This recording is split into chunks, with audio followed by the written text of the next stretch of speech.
Welcome to NOLA Voice Theatre at the Valiant Show 2. The show will begin at 5 minutes till 8, with the show proceeding in earnest at exactly 8 p.m. Thank you for joining us here live on Facebook, and enjoy NOLA Voice Theatre at the Valiant Show 2.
We'd like to welcome you all to NOLA Voice Theatre at the Valiant Show 2.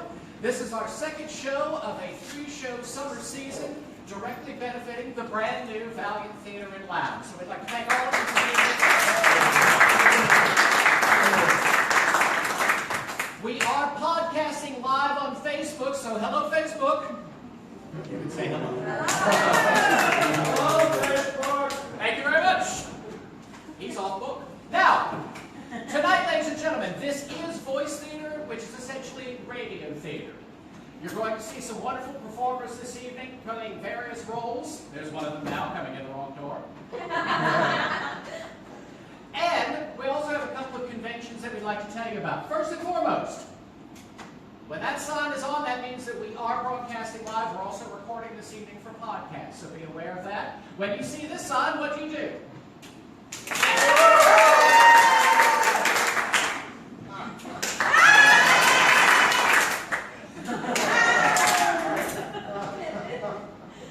We're just about ready to start. We want you to laugh, we want you to enjoy yourself, and most of all, we want to thank you all so much for being here. Real quick question, how many of our service industry folks are here tonight? Tonight is our service night.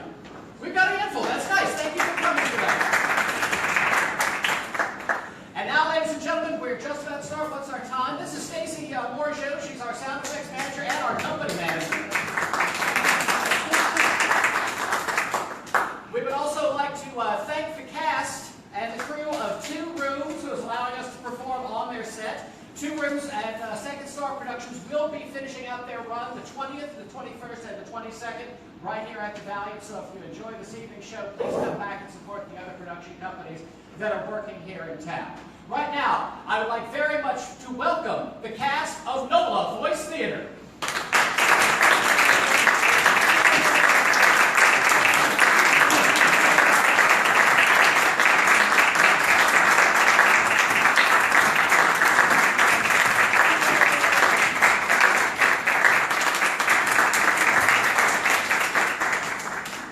And where are we time-wise, Stacey? Are we about to start? 7:58, ladies and gentlemen. We have 2 minutes until we go live. So sit back, relax. We'll be starting in just 2 minutes' time.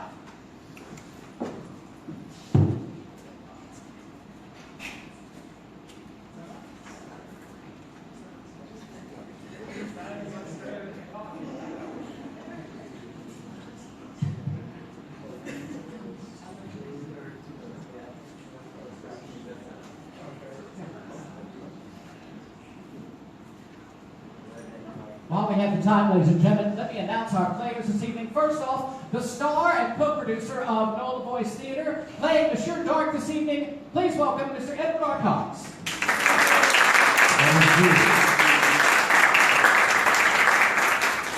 And starting for Mr. Cox's left, Karen Shields, Jessica Daigle, Soline McLain, Donald Lewis, Boudreaux, Cooper Bucha, Mr. Stephen Denning, Miss Aeryn Dixon, and Darcy Preston. And we're getting ready to start very shortly, ladies and gentlemen. We'll be giving you a countdown in just a few seconds. We're at 30 seconds. Count long. Backwards.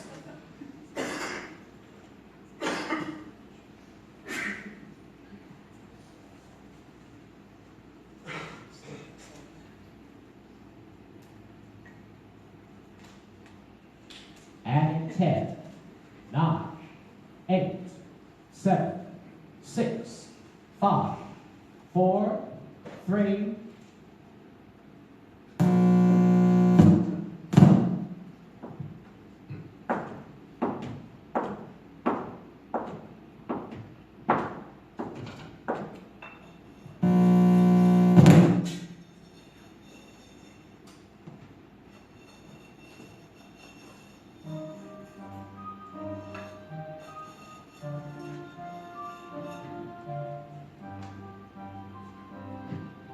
Good evening. I see you made it through the maze. Make yourselves comfortable. We have so much to talk about. I was just going over some records here. When people around the world hear of New Orleans, their first thoughts are of Carnival and Mardi Gras. Well, Mardi Gras. Most don't know that Carnival is the season, and Mardi Gras is closing day. But we're happy to teach them. It's what we do. Yet for some reason, some lessons are seldom taught. Beneath the glamour, the glittering beads, and the chance of a final grasp at flesh before the ashen farewell, there lies a history of mayhem, murder, and the mysteries of Mardi Gras.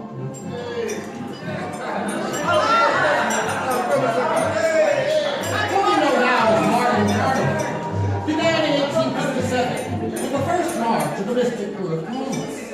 That night, Mardi Gras became respectable. But the previous year, the coming of Mardi Gras was greeted with fear and despair. Disguises were seen, often holding a brick or a sack of caustic lime. Old grudges sprang to life and murder was expected. Newspapers called the city to rid herself of the scourge of Carnival. It is high time that City Hall abandoned this pagan effrontery to decent, civilized society. This last Fat Tuesday saw dozens of people nearly blinded by masked hoodlums tossing caustic lime into their eyes. A young lady in Rue Dauphine barely escaped with her virtue intact after being attacked by 3 rogues, all disguised in broad daylight. This lawlessness must stop, or we must relinquish our crown as the jewel of the Crescent. The Daily Creole, April 8, 1856. For whatever reason, the city's custodians continue to allow this blight on our home to exist. The residents of New Orleans have no use for a day of harassment sanctioned by the inactivity of the police.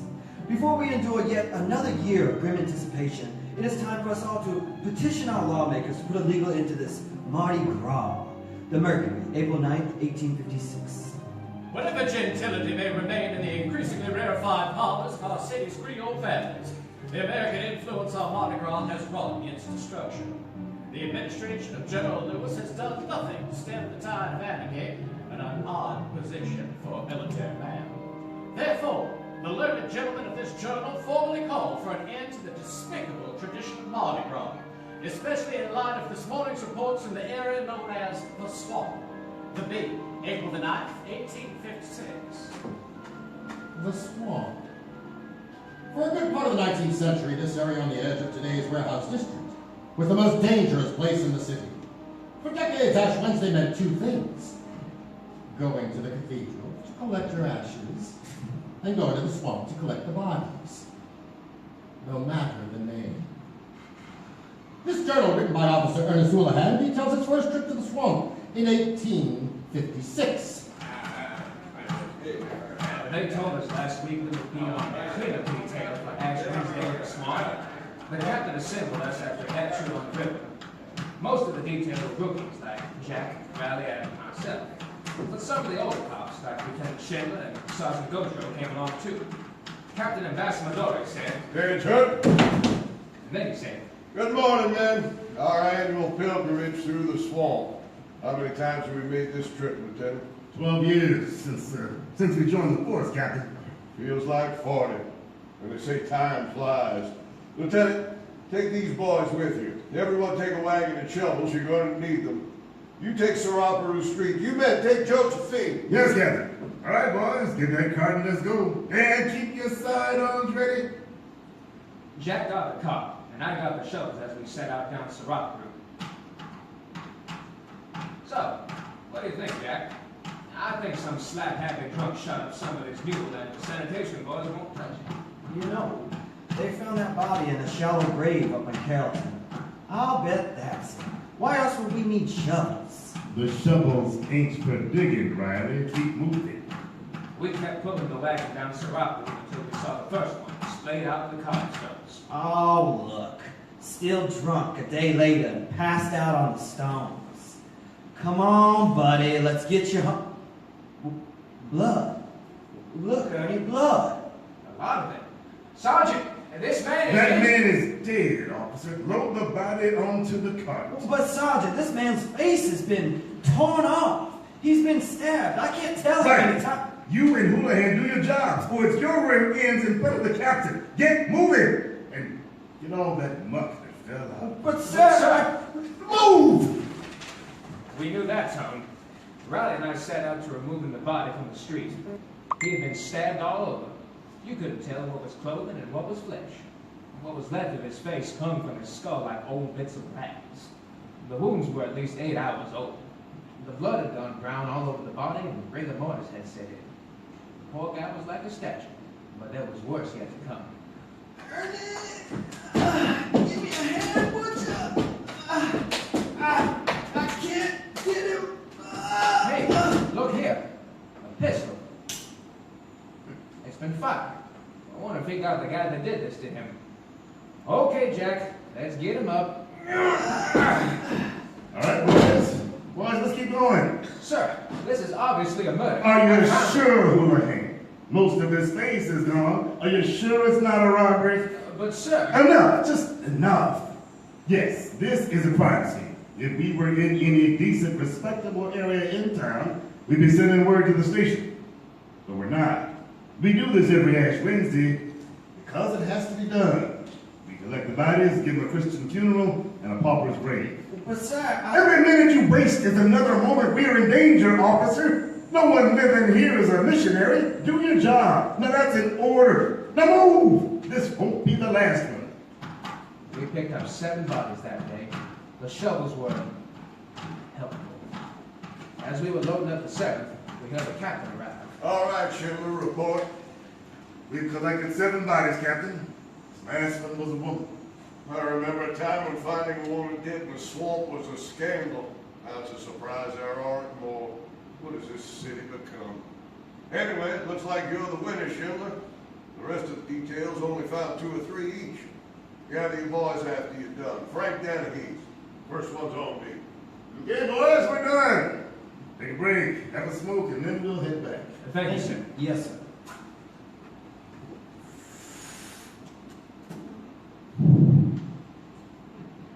Say, Ernie, this last one, ain't that May X? Oh, yeah. All the way, Meg. Dead. That's a shame. I look forward to arresting her. She was a hoot. Yeah. She always said she was one of the acts, the uptown bankers. And the way she talked, you'd believe her, till she tried to take your head off. Ernie, remember the first guy we found? I'm way ahead of you, Jack. How many shots in Meg? One in the back. What do her hands look like? Somebody's face. All right, let's wrap it up. Put those shovels in the wagon. All right, boys, let's head back. Sun's setting and we don't want to be out here after dark. The details brought out 23 bodies that day. Only 6 were claimed. A record number, according to the lieutenant. The rest ended up God knows where. I worked a double shift, and just before I left at 10, I got a message to go to the morgue. Somebody wanted to see May's body. I practically ran all the way there. I had to see who was going to claim May's body. When I got there, I was surprised to find a woman. Officer Houlihan, Mrs. I am Mrs. Nathaniel Axe. I've come to see Mary Ellen. May. Are you sure, ma'am? Isn't there a gentleman with you who can do this for There you? is no gentleman and there is no need, officer. I've witnessed death many times. Where is she? Yes, ma'am. Here she is. Oh. Yes. That's her. The damn silly little fool. How did she die? She was shot in the back. It won't show at the funeral. There will be no funeral. She's being taken to Mississippi tonight and will be burned tomorrow morning. If you don't mind, ma'am, what is your relationship to That the is deceased? none of your business, officer. I'm here on behalf of my family. I've sent for the undertakers. When they arrive, tell them to bring her to the carriage barn in the next block. And it must be done in complete privacy, officer. Ma'am, we have procedures here Tell that Chief Ambassador that Aurelia Axe sends her regards. Complete privacy, officer, or I will have your badge for a brooch. Goodbye, Officer Houlihan. That is all that Officer Houlihan says about Ash Wednesday. The diary continues on for another 26 years with no further entries on any Ash Wednesday. By the 1880s, the late unpleasantness between the states was mostly put to rest, and Carnival returned. With it came a renewed interest in the classical arts, literature, and exotic locales. Comus continued to reign, as did Gregson School of Design and Momus. All males. Yet, even in the heyday of patriarchy, some traditions cannot be forgotten. Every 4 years, we get an extra day to even out the calendar. The tradition was every leap year, the women would rule. In the late 1895, the idea for an all-women's leap year crew arrived in the heads of a group of wealthy wives and daughters. But who would be queen? For this, we consult the collected works of one Franklin Abernathy, a writer for Munsey's magazine. In November of 1895, he writes, There are whispers in the grand parlors around town that a new leap year crew will hold their first ball in January. What raises more than a brow is the news that the new organization will be entirely formed by women. In any other city, such a thought would be a scandal. But in the topsy-turvy Carnival world of New Orleans, the news is greeted with a mischievous grin and a gleaming eye. Later, he elaborates, Though the lips of crew members are notoriously silent on the name of their queen, your correspondent has heard the name of Miss Ethelene Forche uttered more than once.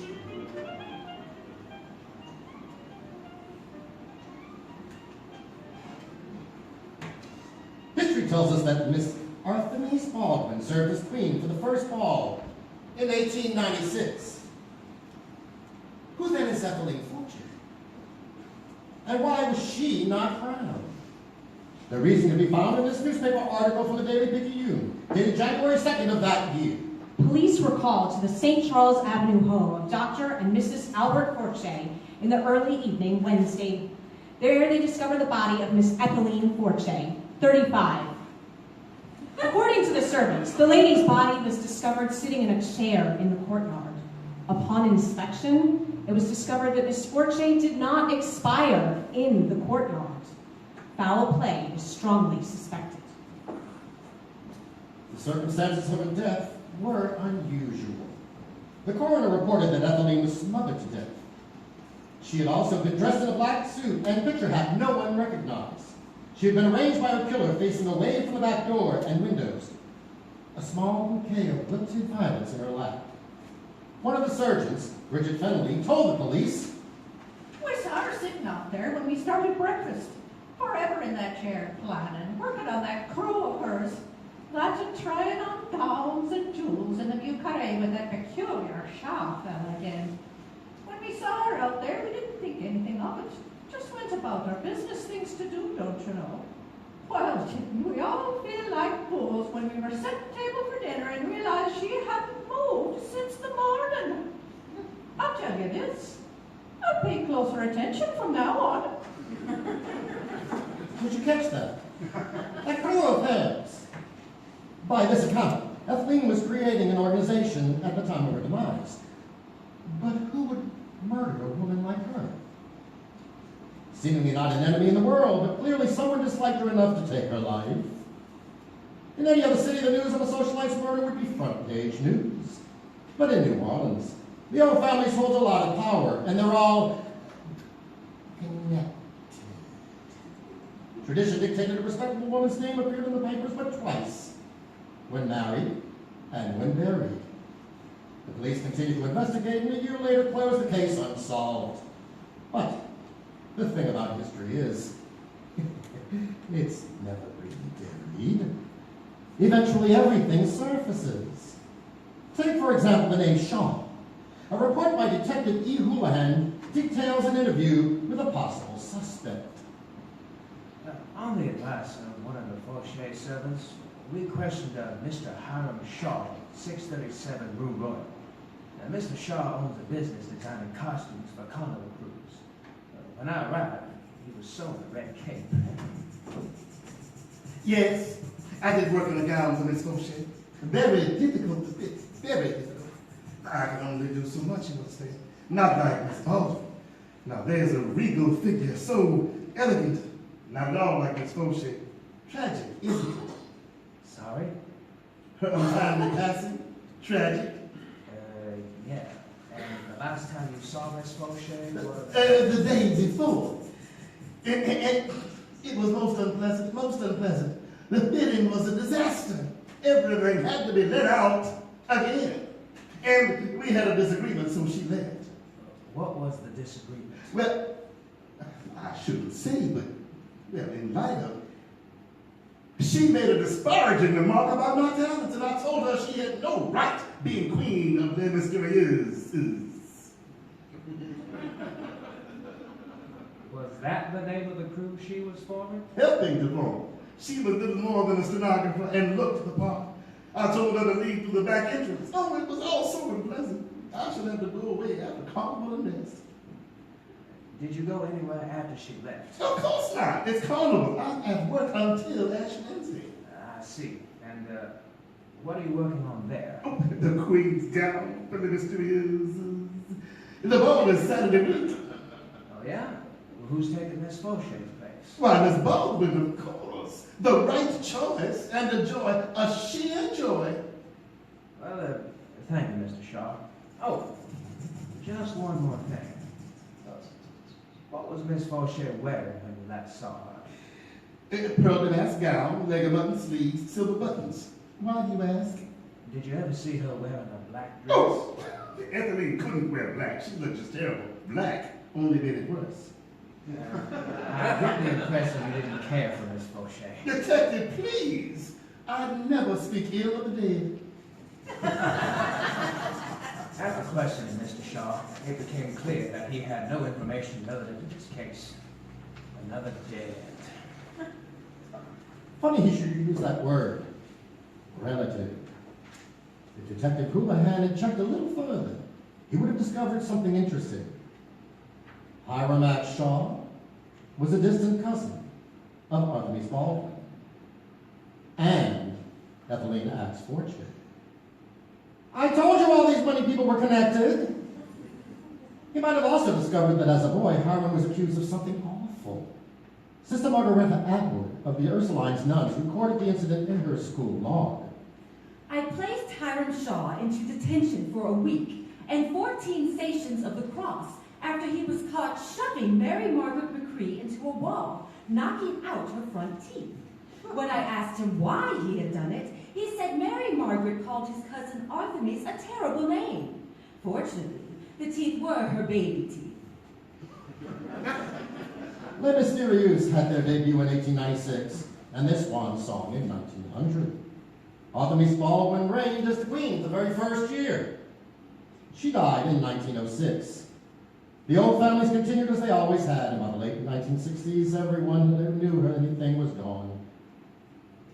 But what happened to Hiram Shaw? His last known appearance was at the very first Les Mysterieux ball.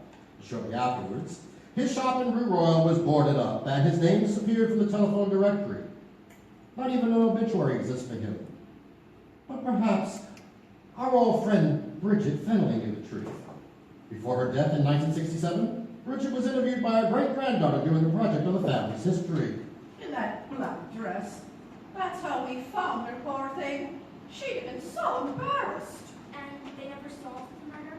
No, the police never found the killer. But that doesn't mean they didn't know who did it. I knew. You all knew. Who killed Ethelene? All I'll say is this. your Shaw fella? He disappeared, didn't he? Nothing to be said. These old families, they've got their ways. Quiet, direct, and respectable. Is it possible that dear cousin Howard was a murderer? Was he so dedicated to Artemis he would kill his own family and make her queen? Anything is possible in the world of artificial royalty and synthetic sheen. Where the diamonds are glass and paste and people go bankrupt to appear fabulously wealthy for a day. Well, what is to be expected of a season with just one day that stays the same? January 6th. The rest of the world calls it Epiphany, but here, we call it Twelfth Night.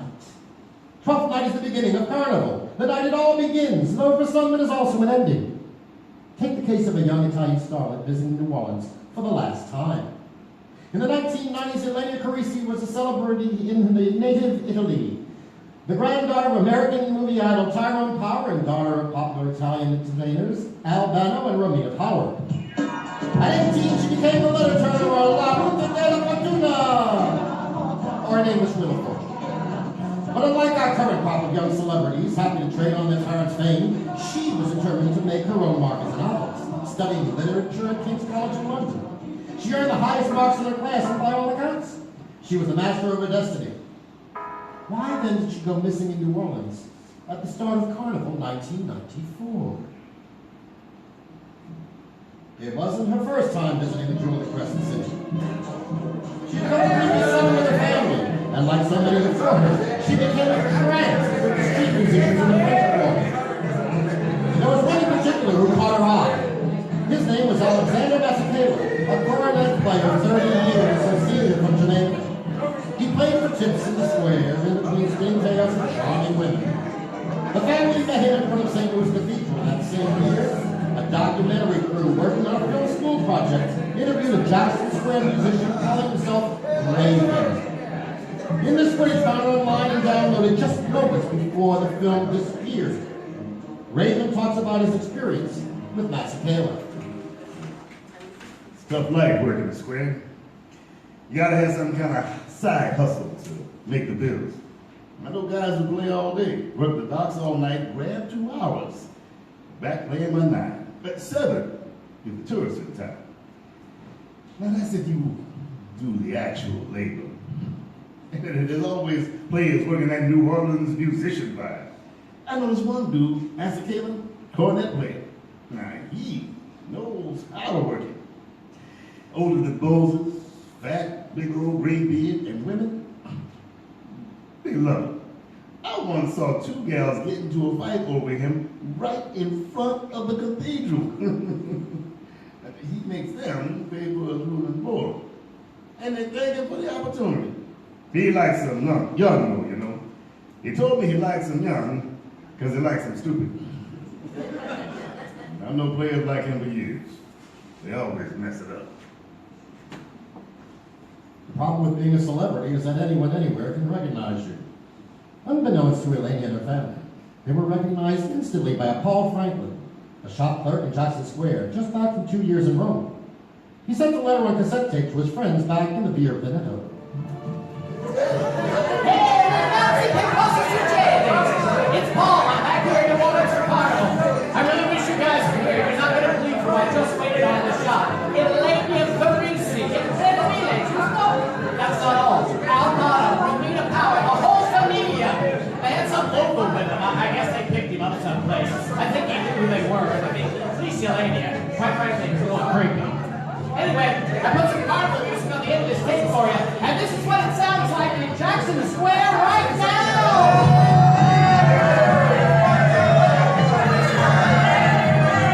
Yep, that's New Orleans. Love you all. Maria Lane is still only dinner. I'll see you all in June. Carnival Felice Cookie! Paul wasn't the only one to notice Alex Massacala's interest in Elaine. In 1995, a waitress named Summer Ritter was interviewed by an Italian magazine about the case. She recalled waiting on the family and their new friend. They were a really nice family, you know. Oh, just that European kind of pretty. Which is why it's so strange to see him in that street with that street rat Al. That oldest girl was completely into him. She never took her eyes off of him. Kind of freaky, you know, because everyone in Jackson Square knew Al was Selma! Yeah, everybody knew Al dealt drugs. Anything from pot to pills to powder. Oh, my Masakela. You know, some people come here for that kind of stuff. Who am I to judge? Selma! But yeah, it was kind of strange, that girl and him. I'll say this, though, he was a charmer. He could talk the drawers off a nun. But then again, who am I to judge? Selma! Damn it, Alice! I am talking to the press! The family went on to Florida, but Elenia stayed on, saying she wanted to paint. 2 days later, she flew to her family, saying she was afraid 2 men were trying to drug and kill her. Still, she put her studies on hold and sold off all she owned to pay for her passage to New Orleans the day after Christmas, 1993. She was going to write a gritty, first-hand account of the street musicians. She arrived in New Orleans December 30th.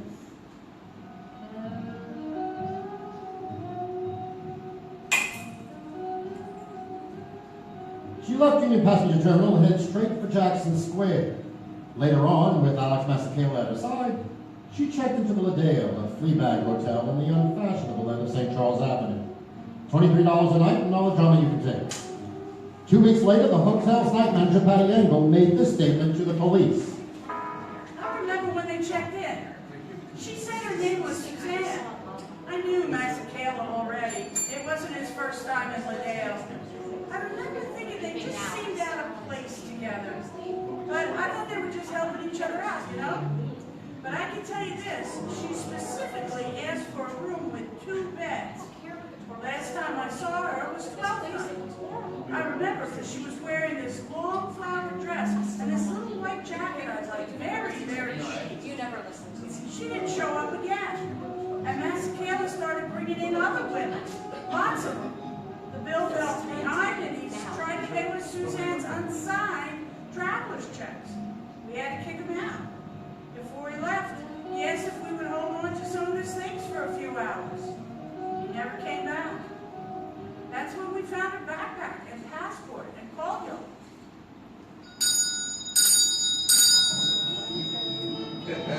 The last time anyone remembered seeing Elenia was on 12th night, January 6th. That night, the 40 funny fellows were parading on the St. Charles streetcar line, and the city was celebrating the beginning of the Carnival season. It isn't uncommon for Carnival to claim someone for weeks at a time. That's how a great many of you came here to be here tonight. But another event later that evening awakened the dark past of the celebrations. This news report aired on WVYU 1450 AM on January 7th, 1994. Good afternoon, I'm Nikki Reyes. Police are investigating a possible suicide overnight in Waldenburg Park. Around 11 p.m., a security guard discovered a young woman sitting on a fence near the Aquarium of the Americas. WBYU News correspondent Ned Stewart has this report. The woman was discovered by Albert Cordova, a security guard for the Audubon Institute. In an exclusive interview, he said he asked the woman to leave because the park was closed. The woman reportedly told the guard that, quote, she belonged in the water anyway, unquote, and jumped into the river head first. Mr. Cordova told police she then swam out into the river and was pulled under by the weight from a passing tanker. So far, the woman has not been found. No charges were filed against the tanker's pilot. Ned Stewart, WBYU News. The missing woman is described as blonde, in her early 20s, wearing a long flowered dress and short jacket.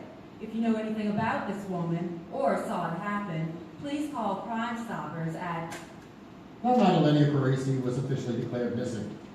By the end of January, Alex Masakela was picked up for questioning, but not for the disappearance of Elenia Parisi. A former girlfriend accused him of rape, but the charges were dropped. As they admitted many years later, the department handled Masakela's questioning poorly. No charges were filed. He was released and dropped out of sight. Like Carnival stories about Elenia came regularly from the U.S. and Europe for years afterwards. Croatian fisherman visiting New Orleans reported speaking to her on January 7th. The man was shockingly made an offhand remark in Croatian about her good looks, and she thanked him in a doubt. When he saw pictures of Elena in the paper, he identified the woman as her. A radio psychic in Belgium believes the missing Italian TV star Elenia Carisi is alive and living in a small farming community in New Hampshire.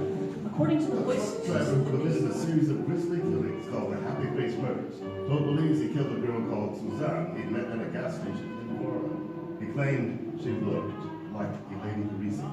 Carisi's father, Al Bingham, provided the deed in A family from Sicily visiting St. Augustine, Florida in June of 1994 reported seeing Elenia Carisi in the old city with an older man. They recognized her immediately from television and tried to speak to her, but the older man moved away before they... German magazine Freitag Review reports that Elenia Carisi, daughter of Italian easy-listening star Albano, is alive and living in a Greek Orthodox convent in Phoenix, Arizona. Her father calls it nonsense, despite the nun's resemblance to Elenia Carisi.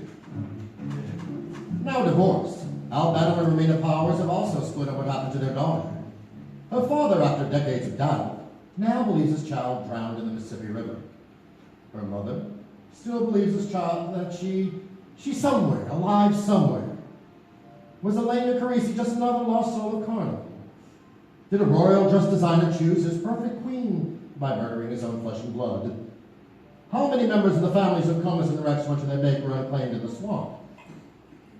Until these answers are discovered, the files of the dark history of Carnival remain open. We will return to Untold New Orleans in just a few moments.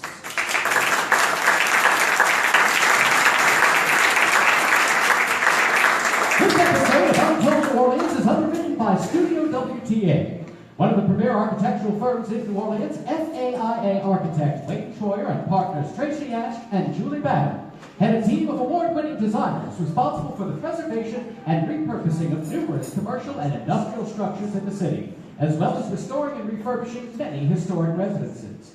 Their work seamlessly blends the aesthetics of the city's 19th century architectural heritage with 21st century streamlined amenities. Studio WTA, bringing New Orleans history into the 21st century, on the web at studiowta.com. Support also comes from Porta Puppet Players, New Orleans' premier puppet theater company and entertainment provider since 1991. Big Easy Award-winning entertainer Wayne Daggerpont and Porta Puppet Players have been supplying entertainments and acts of all kinds for private parties, conventions, and large events all over the city. From balloon artists and face painters to stilt walkers and circus entertainers to vocalists and musicians, Porta Puppet Players is the answer. On the web at theatricana.com/portapuppets. Porta Puppet Players, where our entertainment comes to you. Support also comes from the Valiant Theatre and Lounge, New Orleans' newest theater located in the Old Arabi Arts District. A beautiful, versatile, and intimate 120-seat black box theater is a perfect size for the greater New Orleans area's best production companies. The theater has both a raised stage and raised seating, giving everyone in the audience a perfect view of the action. The venue also features a beautiful lounge with a full selection of drinks and libations, as well as live music and special events.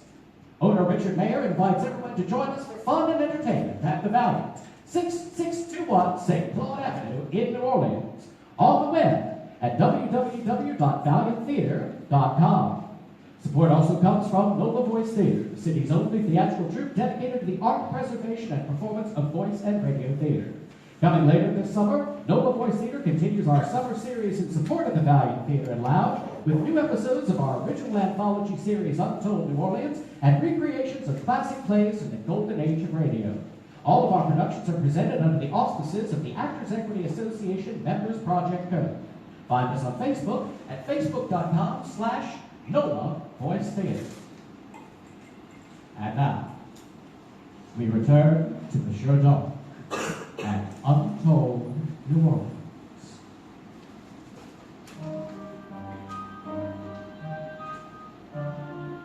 From the deep secrets of Carnival, we move on to mathematics. Boy meets girl, a simple matter of addition that often multiplies into infinite possibilities. For most folks, that is the beginning of their tale. And for others, the beginning comes once a girl and a boy must part. Take, for example, these files marked The Ghost of Mona Lisa. It begins with a birth and a death. This story comes to us from a diary belonging to Miss Georgia Cable, faithful spinster nurse to the uptown Dr. Morris Faget, nearing the end of his suspect career. Being the staunch type, Nurse Cable recorded this incident dated March 27, 1898.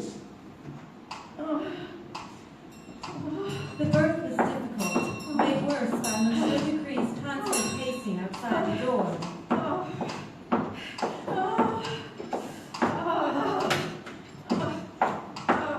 Monsieur Ducree, you mustn't come in here. Your wife isn't well. Please, monsieur. She's not fit for you to see. She's my wife. Damn it, allow me to enter and walk. Monsieur Ducree, it's the baby. She's... Oh, you. My Sherry. My Sherry, how fair you are. Oh, Sherry, you mustn't be here. Oh, darling. I'm so afraid. Please, doctor, let me stay with him. Please stay away. There has been some complications. She's lost a lot of blood. The child will be fine, but Madame needs... Take my hand, my Sherry. Richard, darling, I am here. Nothing can hold me.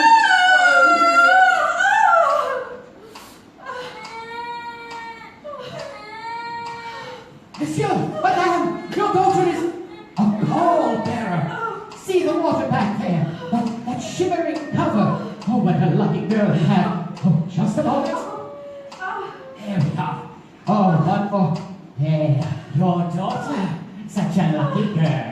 Why is she lucky, Doctor? Legend says that children born on call are charmed for the rest of their days. The sailors will pay you well for the call's protection. Should you choose to sell it, it is said that the call will protect its owners from drowning. Now that it's cut away, I will sell it. You may keep it with you for long, or sell it if you'd like. Oh, let me hold it, doctor. I feel so weak. Let me see her. Oh, yes, my baby. My precious girl. What a strong grip you have. I am here, my girl. Oh, look. It is as if she is smiling already. What a mysterious smile. Like the great Mona Lisa painting. My little Mona. But you must take a moment. Let me see. Hold her close. Sherry? My Sherry? Doctor, she has fainted. Stay back, monsieur. You must leave now. Doctor, wait, doctor. Hush, my petite babe, my Sherry. I am here all moment. Hush, my girl.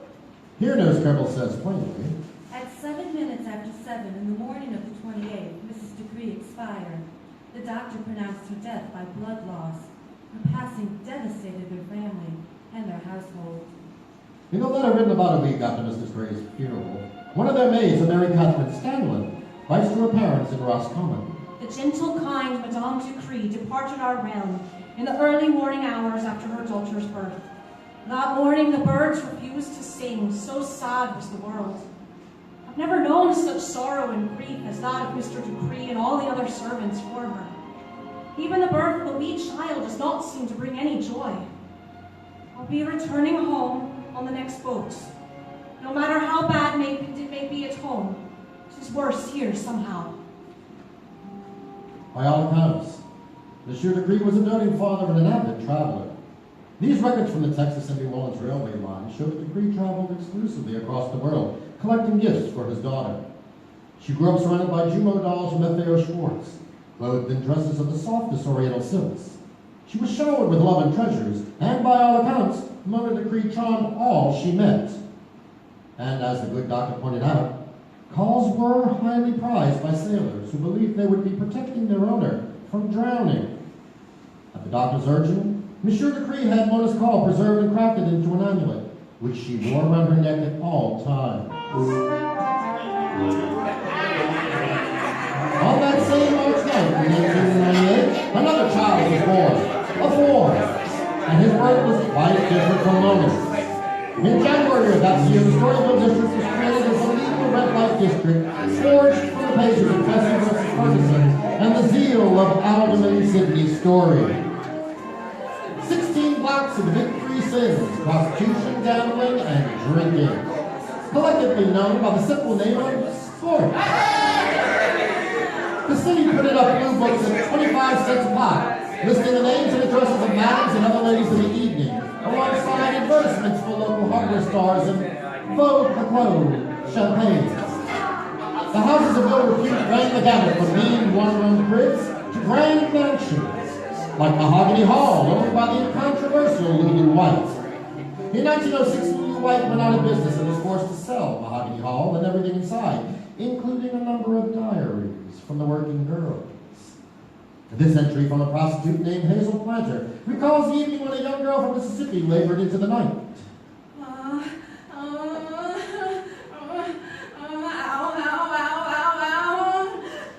Hazel, step 1 foot outside that door and I will curse you to the grave.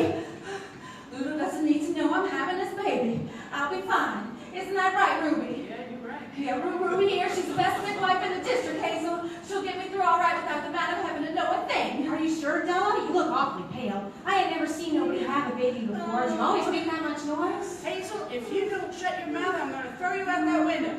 Della, doll, you're doing great. Your baby's almost here. Just a few more pushes. Have you decided what you're going to do with the baby? Della, you think it could live here with us? I seen one of the girls down on Basin Street with her newborn baby last week. Her madam let her keep it. You think Miss Lulu would let you keep it here? We could all take care of her. That's nonsense, Hazel! You know I can't keep this baby here. How am I going to make any money with a critter on my hip? I done told you I'm sending to Madame Cabrini's in the Bucha. Some nice family will take care of it, bring it up all proper, and... It's a boy, Della!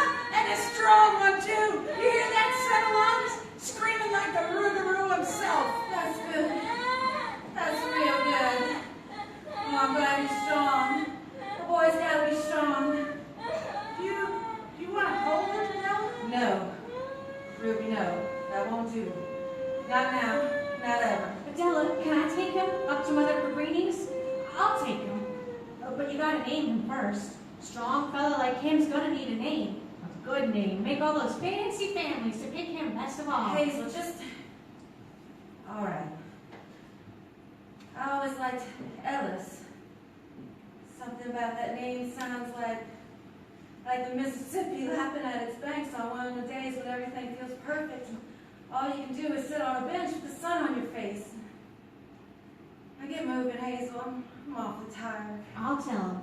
I'll tell the sisters his name is Ellis. That's a fine name, Della. Fine name for a fine boy. Looks like he's got magic in his eyes, you know? Ain't that right, Ellis? You're gonna be a fine gentleman someday, like your daddy.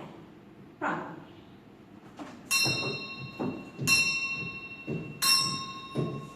That afternoon, Mother Cabrini took in one more lost soul. And were it not for the constant ministrations of the missionary sisters of the Sacred Heart, we might have known nothing of Ellis. The sisters recorded in their permanent record notes such as, No matter how much he is rocked and held, he won't stop crying. He was born with a broken heart, and only a mother's love could mend it. They detail his frustration and anger at being passed over time and time again by families. Here is Sister Mary Clarence writes, Every time a family chooses another boy, his face twists up into red and purple patches of rage. The rest of the orphanage learned to stay away from Ellis or risk a beating. The sisters were happy to put him out on the street when he turned 16. Della would have been saddened to know he went straight to the district, and the very places she hoped he'd never see. Oh well, some boys are just like their fathers. It is 1914, the heyday of Storyville. Madams like Lulu White, May O'Brien, and Kate Thompson were practically household names, even in the best of families. Snooks Randella owned the Cairo on Franklin Street. She took to writing after she retired and recounts the tale of Ellis and Mona in her unpublished novel, Dueling Oaks. From the day he set foot inside the Cairo, I knew Ellis was the one to watch. Even as a boy, he just had short britches. Women were drawn to him. He also knew the exact right thing to say. And I don't know, I certainly let him get away with more than any of our other gentlemen.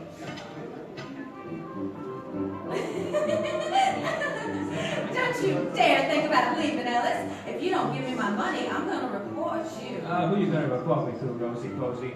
It's just you and me in this bed. You hush, Ellis.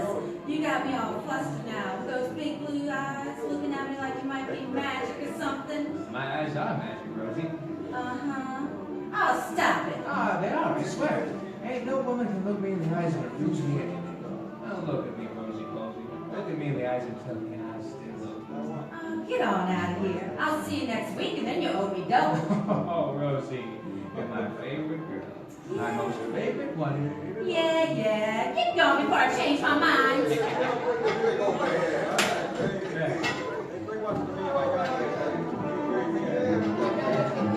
I've been waiting for you, fellas. Some men would not be so patient. Yeah, what's going, Tony? You have enough day at the table? If you can't beat me, beat me fair and square. But I've already beaten you several times. You owe me. Cut me some slack. It's been slow at the dogs this week. You know I'm good for it, Ellie. You owe me. You leave me no choice but to settle this tonight under the duly oak. If you were not there, then I will come and find you. Trust me, my friend. You do not want my men to track you down. All right, Tony. All right. Let go of my neck now. Let go. We can settle this up some kind of way.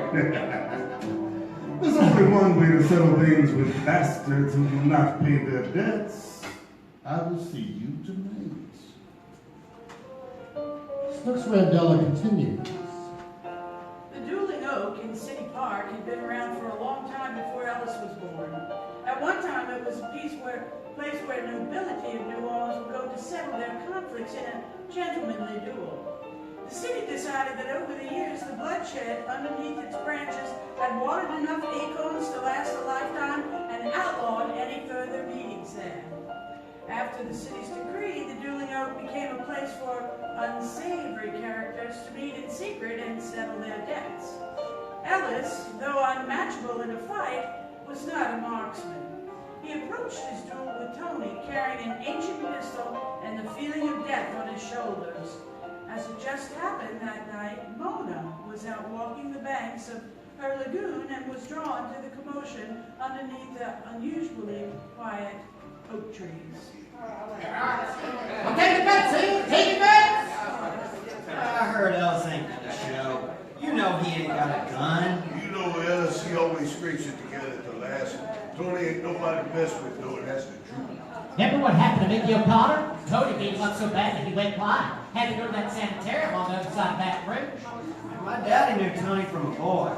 He seen him shoot through a center of a plane car from 20 paces. He's always mean. If you had something he wanted, you weren't going to have it much longer. Yeah, we may ought to put our money on Tony. Yeah. That's right, my friends. Put all your money on Tony.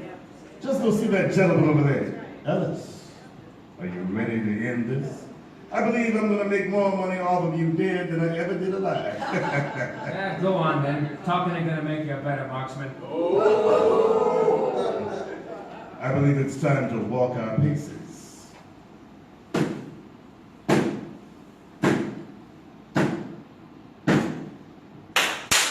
He's down! Oh, hell. Ellis never did know when to quit. It's time to collect your money, gentlemen. Ain't you gonna check that he's dead? Do you doubt my marksmanship? No. He's dead. Leave him here. There's no one to claim him anyway. The crowd dispersed quickly, and none of them daring to look back at Ellis for fear of Tony's bitter retribution. Little did they know that Tony's bullet had missed by the slightest hair, piercing clearly through his chest just to the right of his heart. Mona was watching under the cover of the weeping willow near the lagoon, and after the man walked away, he carefully approached the body on the ground. Her intention was to close the eyes of the poor soul and say a prayer that he may rest in peace. Monsieur, he still draws breath. How can this be? I must go get my papa. He can tend to you. Shh. Please, do not attempt to move. Don't wake me, please. Please don't wake me. I will be back with help. Here, take my amulet. It's my promise to you that I will return. Papa! Papa! Papa, you must come quickly! Oh, Papa, come quickly! Mona? Why are you so up so late at night? What's wrong, child? Look at you seen a ghost. There is a man, Papa, under the dueling oaks. You must come quickly. He is near death. He needs medical attention. Please, we must help him. Mona, it is only criminals who deep duel under that cursed grove. He is no criminal, Papa. Do you know this, ma chérie? Yes, Papa, I'm certain of it. Then we have no time to waste. Take me to him quickly. Mona and Monsieur Decree saved Ellis's life that night. It would take him many weeks to recover, but Monsieur Decree offered up his home and resources as if Ellis were his only son. Mona tended to him endlessly. She fussed over him as if he were the finest of New Orleans high society. Ellis both regaled and scandalized her with tales of gambling, jazz halls, and his life as an orphan. He taught her how to play poker, betting only with buttons. And as Ellis grew stronger, they realized their time together was growing shorter, and a melancholy settled over them both. Where will you go, Ellis, when you are strong enough to leave us? I don't know. That's not for you to worry over, Lisa. What you best be worrying about is how I'm going to beat you in this card game. It's dangerous for you to go back into the city. I heard that awful Tony say that you were dead. When he finds out that you are alive, he will demand you to repay your debts. I can always win it back. Don't you know? I'm a professional. Why won't you let my father help you? He could sell everything. You could be freed. Mona, you know that won't do.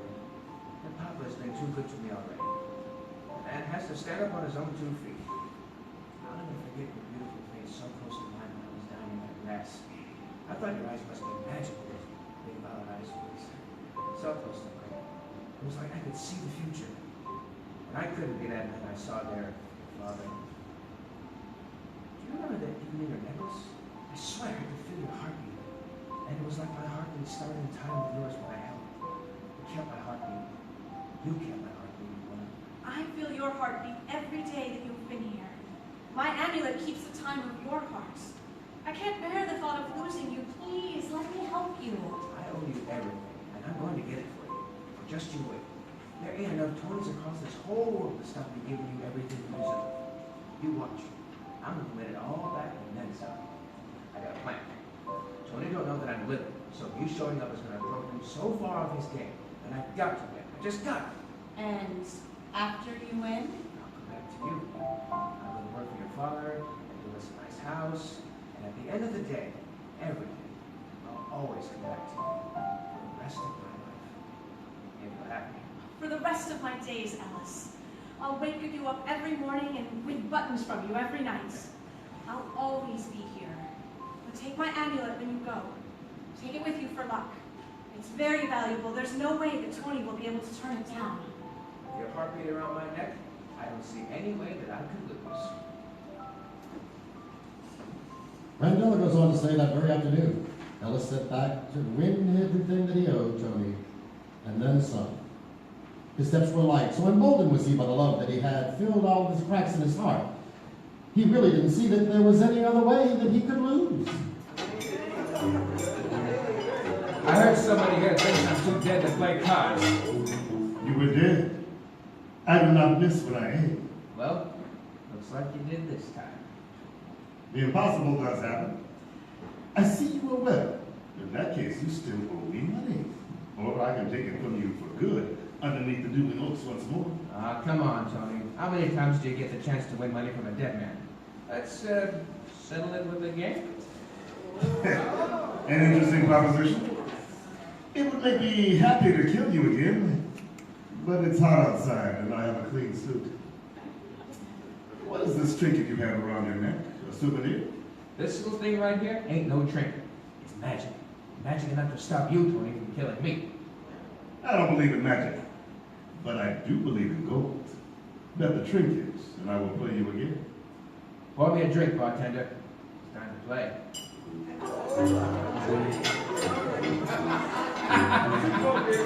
Well, I think that'll do you, Tony. Aw, don't look so sore now. We played fair and square. Come on, I'm sure you'll win it back at some point. Yes, fair and square. What an antiquated notion under which you labor. That's the only notion there is, Tony. Don't you see that? The only thing that's important is being fair. Coming through for the ones you love. Well, my friends, we must have another drink to celebrate this momentous occasion. Attention, attention, friends. Let's drink to the health of Ellis and this fortuitous turn of events. Tony kept Ellis out late that night. buying the drinks in his silver tongue. Later, Tony slipped out the back door and headed to Mona's house, intent on making Ellis pay for the sin of living when he should have been dead. Mademoiselle, good evening.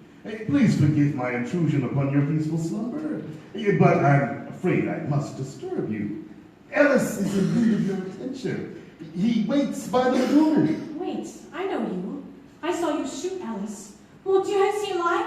Have you heard him fall? No, dear mademoiselle. I'm afraid he beat me tonight with the help of your amulet. He won fair and square. We've been out celebrating, you see, and I'm afraid he's had a little bit too much celebration. I'm sure. Will you come down and help me get him to the house? You don't want your esteemed father to see him in this condition. No, of course not.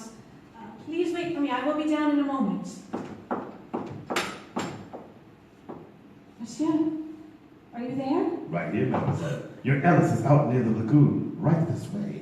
In the midst of his revelry, Ellis looked around and realized that Tony was nowhere to be found. He sobered up quickly as the realization came that Mona may be in danger.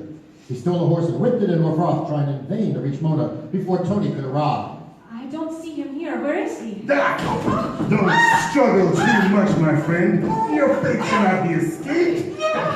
Your death will break the magic curse. Do not struggle so, little bird. No!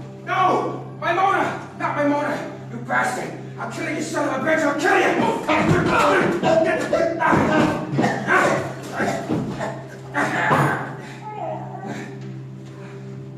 He's gone.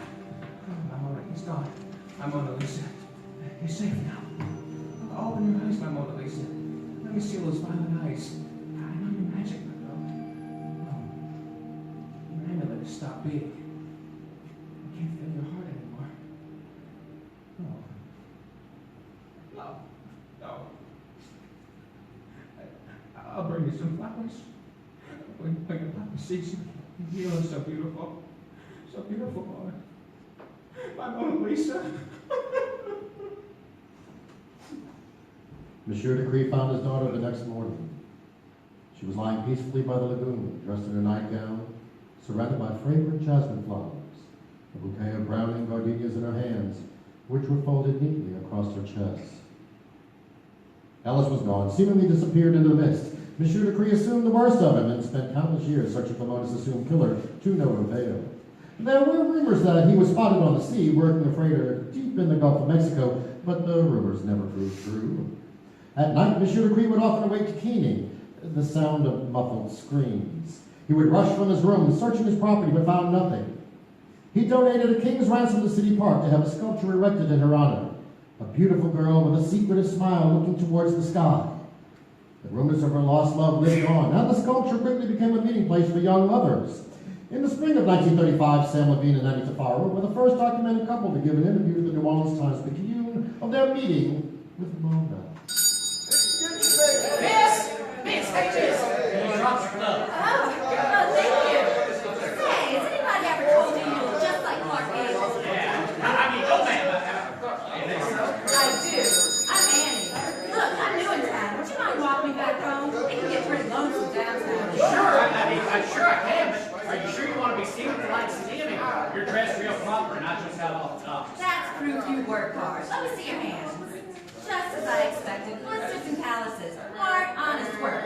Say, what's your name anyway? I found work here on Doc's expression. I can't say I'm a stranger to hard work. I'm here to make an honest woman of myself, not by marrying rich. I want to earn my own way. I'm a stenographer at the Times-Picayune, but I'm working my way up to reporter. One day you'll see me in print. That wouldn't surprise me at all. You're brave. I like that. Oh, now stop it. I'm blushing. I must be positively pink in the cheeks. Hey, would you like to go on a picnic with me? I don't want to be too forward or nothing, but I like you, and I think I can give you a first story. I can tell that we're going to be best friends. I would love to go on a picnic with you. I can't think of anything that I would like better, except maybe writing an article. So what's the story about anyway? There's a statue in City Park that they say is haunted. Her name's Mona. Supposedly, you can only see her if you're with true love. Let's say we go check her out. It's almost supper time. We still got some daylight. We can pick up the poor boy and take her to the car with me. There's my dog. Well, how could I possibly turn that down? Is this the place?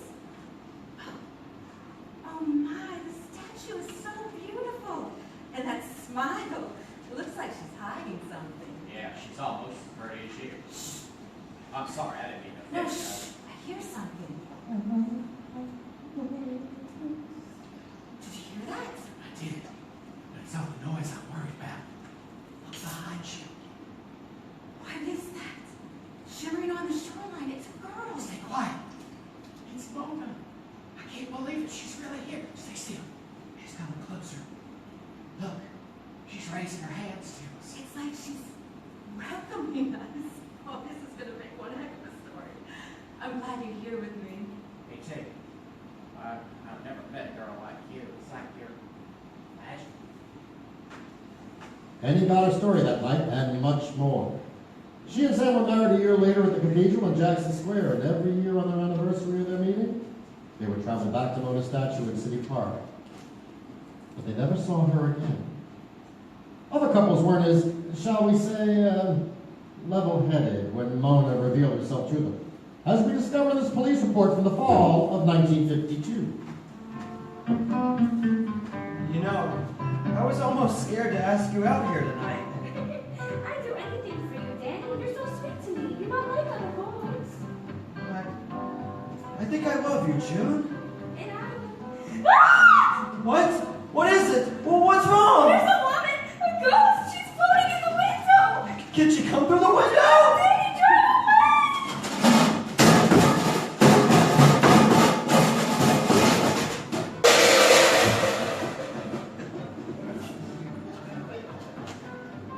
Unfortunately, the beautiful statue of Mona Lisa was destroyed by the two teenagers attempting to escape Mona's ghost.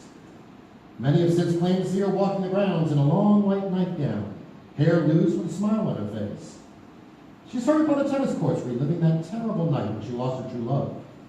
She's seen walking beneath the dueling oak, searching for her Ellis, that she may once again feel the magic of being young and in love and alive. Only this remains. In the aftermath of the accident, this piece of the statue was recovered, the only piece that retained any of the form of Mona. It had been the neck and the décolletage of the statue, and carved into marble, unscathed, was the amulet which Mona always wore. All but one fateful night in City Park.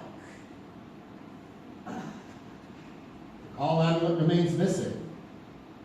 At times over the decades, beekeepers have found passing references to the amulet in newspaper articles and pictures, but we've never been able to retrieve it. Until we do, the case of the ghost of Mona Lisa remains open. Well, that's enough for now. Thank you for joining me. I'll see you again next time. You can find your way out, and if you can't, well then you too might become another piece of the puzzle that is Untold New Orleans. Good night.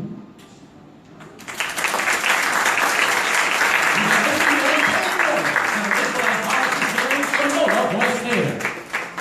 Starring in tonight's production were B.B. Boudreaux, Soline McLain, Donald Lewis, Jessica Daigle, Karen Shields, Stephen Denning, Cooper Bucha, Darcy Preston, Aeryn Dixon, Vatican Lokey, and Edward R. Cox as Monsieur Darque. The Dark History of Carnival, written by Victor Allan Tallant and Professor Carl Nivale. The Ghost of Mona Lisa, written by Leah Richards, directed by Vatican Lokey. Sound effects by Stacey Boudreaux and Darcy Preston. Produced for NOLA Voice Theatre at the Valiant by Vatican Lokey and Edward R. Cox. Thank you for listening. And join us again next time when we delve into the mysterious, mystical, and murderous past of Untold New Orleans. Good night.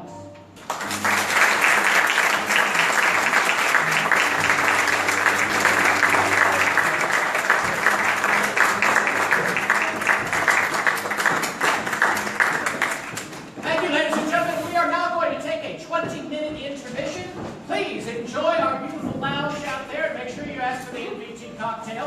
When we come back in 20 minutes, we'll begin Act 2 and tonight's production of Kaufman and Hart's The Man Who Came to Dinner. See you in 20 minutes. Thank you.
Stand by, stand by! NOLA Voice Theatre is on the air! Good evening and welcome to NOLA Voice Theatre, New Orleans' only troupe dedicated to the art of voice acting and radio theatre. Tonight, we present one of the great shows from the golden age of radio. Sit back, relax, and enjoy tonight's show, The Man Who Came to Dinner, by George S. Kaufman and Moss Hart.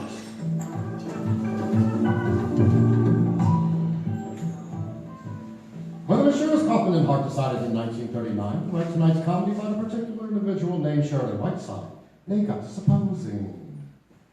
Suppose this eccentric character were to go to a dinner in someone's home, and suppose the character were to fall down on the stairs. Well, there you have the plot of this brilliant comedy. Tonight, NOLA Voice Theatre brings you Vatican Lokey as Sheridan Whiteside and Soline McLain as Maggie Cutler and the Man Who Came to Dinner. 2 weeks ago, an event of international impact occurred in Massalia, Ohio. Sheridan Whiteside, celebrated critic, lecturer, and radio orator, intimate friend of the great and near great, slipped on a piece of ice and fractured his hip. The result? The idol of the airwaves rests until further notice in the home of Mr. and Mrs. Ernest Stanley. Oh, isn't it wonderful, Ernest? At last, he's coming out of his room in a wheelchair. It's about time you decided to see some member of this family. Well, you can't blame the poor man for being cross with us, dear. You know, he just never goes to dinner anywhere, and then he finally agrees to come here, and this had to happen. Here's the calf's foot jelly you wanted, Mrs. Stanley. Oh, thank you, Samuel.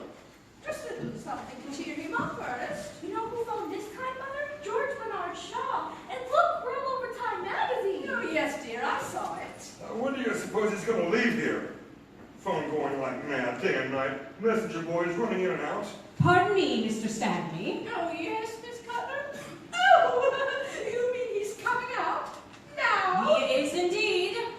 You may wheel out our little patient, Miss Breen. Oh, Mr. Whiteside. I hope you're feeling better. I'm suing you for $150,000. How's that? You're what? I said, I'm suing you for $150,000. My calf's foot jelly. Made from your own foot, no doubt. Mr. Stanley, since this village quack who calls himself Dr. Bradley tells me that I shall be confined in this moldy mortuary for at least another 10 days, due entirely to your stupidity and negligence, I shall require exclusive use of this living room, as well as that drafty sewer you call a library. I want no one to come in and out while I'm in this room. Oh, but Mr. Whiteside, we have to use the stairs to get to our room. Isn't there a back entrance? Well, yes. Then please use that. I shall require room for my secretary, Miss Cutler. I shall have a great many calls, so please do not use the telephone. I sleep until noon and require absolute silence throughout the house until that hour. Now then, where's your cook? Mr. Whiteside, if I may interrupt... You may not, sir. And now will you all please leave quietly, or must I ask Miss Cutler to pass amongst you with a baseball bat? Now, see here, Whiteside. There is nothing to discuss, sir. Considering the damage that I have suffered at your clammy hands, I am asking for very little. Good day. I'll call you from the office, Daisy. Out of this phone, please. Here's the luncheon menu, Mrs. Stanley. Oh, but I've already ordered lunch. It will be sent to you on a tray. Miss Green, get your fish hooks off of my wheelchair. I happen to be a registered nurse, Mr. Whiteside. Go read the life of Clara Barton and learn how ill-fitted you are for your chosen profession. Oh! Well, Mr. Whiteside, shall I look in again this afternoon? If you do, Dr. Bradley, I'll spit right in your eye. What a sense of humor you writing fellows have. By the way, I've been doing a little writing myself. I just happen to have a copy with me. It's called 40 Years an Ohio Doctor. And I shall waste no time in reading it, if you know what I mean. Much obliged, Mr. Whiteside. And don't forget our little pills. Well, Sherry, I must say you've behaved with all your accustomed grace and charm. Listen, repulsive. I did not wish to cross this churlish threshold. I was hounded and battered into it. I now find myself, after 2 weeks of racking pain, accused of being without charm. What would you have me do? Kiss them? You know, when I finally give up this job, I too may write a book. A cavalcade of insults, or Through the Years with Prince Charming. Good morning! Oh, no. My name is Harriet Stanley, Mr. Whiteside. I saw this holly framed green against the pine trees. It was the nicest present I could bring you.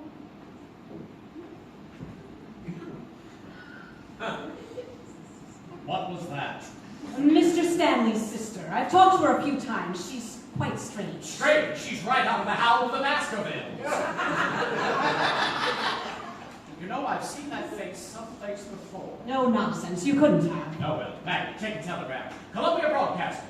You may schedule my Christmas Eve broadcast from Stanley residence in Massalia, as I shall be unable to proceed to Hollywood. Stop.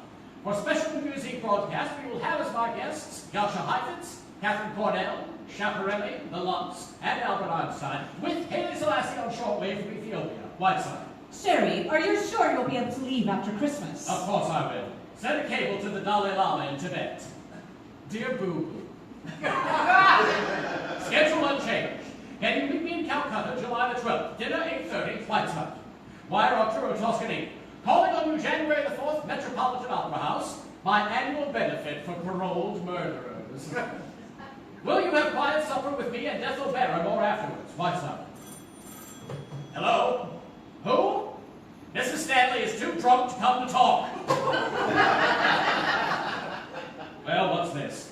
A cable from that dear friend of yours, Lorraine Sheldon. Well, can't you breathe? Sherry, my poor sweet lamb, have been in Scotland on shooting party with Lord Bottomley, and only just heard of your poor hip. Sailing Wednesday, Queen Mary. Cannot wait to see my poor sweet Sherry. Your blossom girl, Lorraine. In the words of the master, I may throw up. Don't be bitter, puss. Just because Lorraine is more glamorous than you are. Here, give me the rest of the scales. Lorraine Sheldon, Lord Bottomley, my Aunt Fanny. Ah, here's one from Destiny Stuff. Ah, yes, England's little rover boy, Beverly Carlton. He's leaving in Honolulu, be in Hollywood next week. Hollywood next week, eh? Well, why couldn't he stop by here on his way out to New York? Send a cable. Beverly Carlton, Royal Hawaiian Hotel, Honolulu. If these people intend for their friends to use the front door... Well, what do you want them to use, a rope ladder? I will not have a bunch of mildewed grave robbers rushing in and out of this house. Good morning, Samuel. There's nobody home. The Stanleys have been arrested for dope peddling. Go away. Good morning, Mr. Whiteside. Get rid of it. Get rid of it. I'm Jefferson of the Massalia Journal. Sherry, I told you about Mr. Jefferson. He wants to interview you. Ah, yes. The fellow who's been squiring you to the movies, eh? What do you do with her, Mr. Jefferson? Sit in the balcony playing footsies with her? Well, I warned you about him, Bert. Look, pass me that box of goodies, would you? You know, Mr. Whiteside, you've been the biggest news to hit Massalia since the end of the war. Pecan butternut fudge. Rather succinct. Time for your pills, Mr. Whiteside. Oh, my. You mustn't eat candy. It's very bad for you. Miss Spring, my great-aunt Jennifer ate a whole box of candy every day of her life. She lived to be 102, and when she had been dead for 3 days, she looked better than you do now. Now, what were you saying, old fellow? Well, I can at least report to my readers that chivalry is not yet dead. Hey, what do you think of Massalia? How long are you going to be here, Mr. Whiteside? Massalia is a town with irresistible charm. Me, I cannot wait to get out of it. And Sherry, look who's here. Oh, lass. It's Metz, Professor Metz. Metz! You incredible beetle hound, Jefferson. behold one of the great men of our time, Professor Adolf Metz, the world's leading authority on insect life. Metz, stop looking at me adoringly and tell me why you're here. Oh, you are sick, Sherry, so I've come to cheer you. He doesn't deserve it, Would Professor. you believe it, Jefferson? He's written 8 volumes on the mating instinct of the female white ant. Lived 2 years in a cave with nothing but plant lice. Didn't you, my little hookworm? Oh, you embarrass me, Sherry. Look, a present for you. Open it up. What is it? All for you. Here, in this box are 10,000 cockroaches. Incredible! Oh, dear thoughtful, incredible mess. Look, my friend. They play, they make love, they die. See? They even bury their own dead. I'm glad of that, or I'd have to do it. And with these earphones, Sherry, you can listen to some electrical. Here, listen. Well, how long has this been going on? Did I hear the word cockroach? Take a look, Mrs. Stanley. 10,000. They're mine! Everyone mine! Mr. Whiteside, I will not stand here and allow Then you go to- back upstairs. Metz, you will stay for the day, of course. Stay for lunch, Jefferson? Maggie, tell the cook there'll be 2 more. And close that door! I don't want a lot of prying people prying on their betters!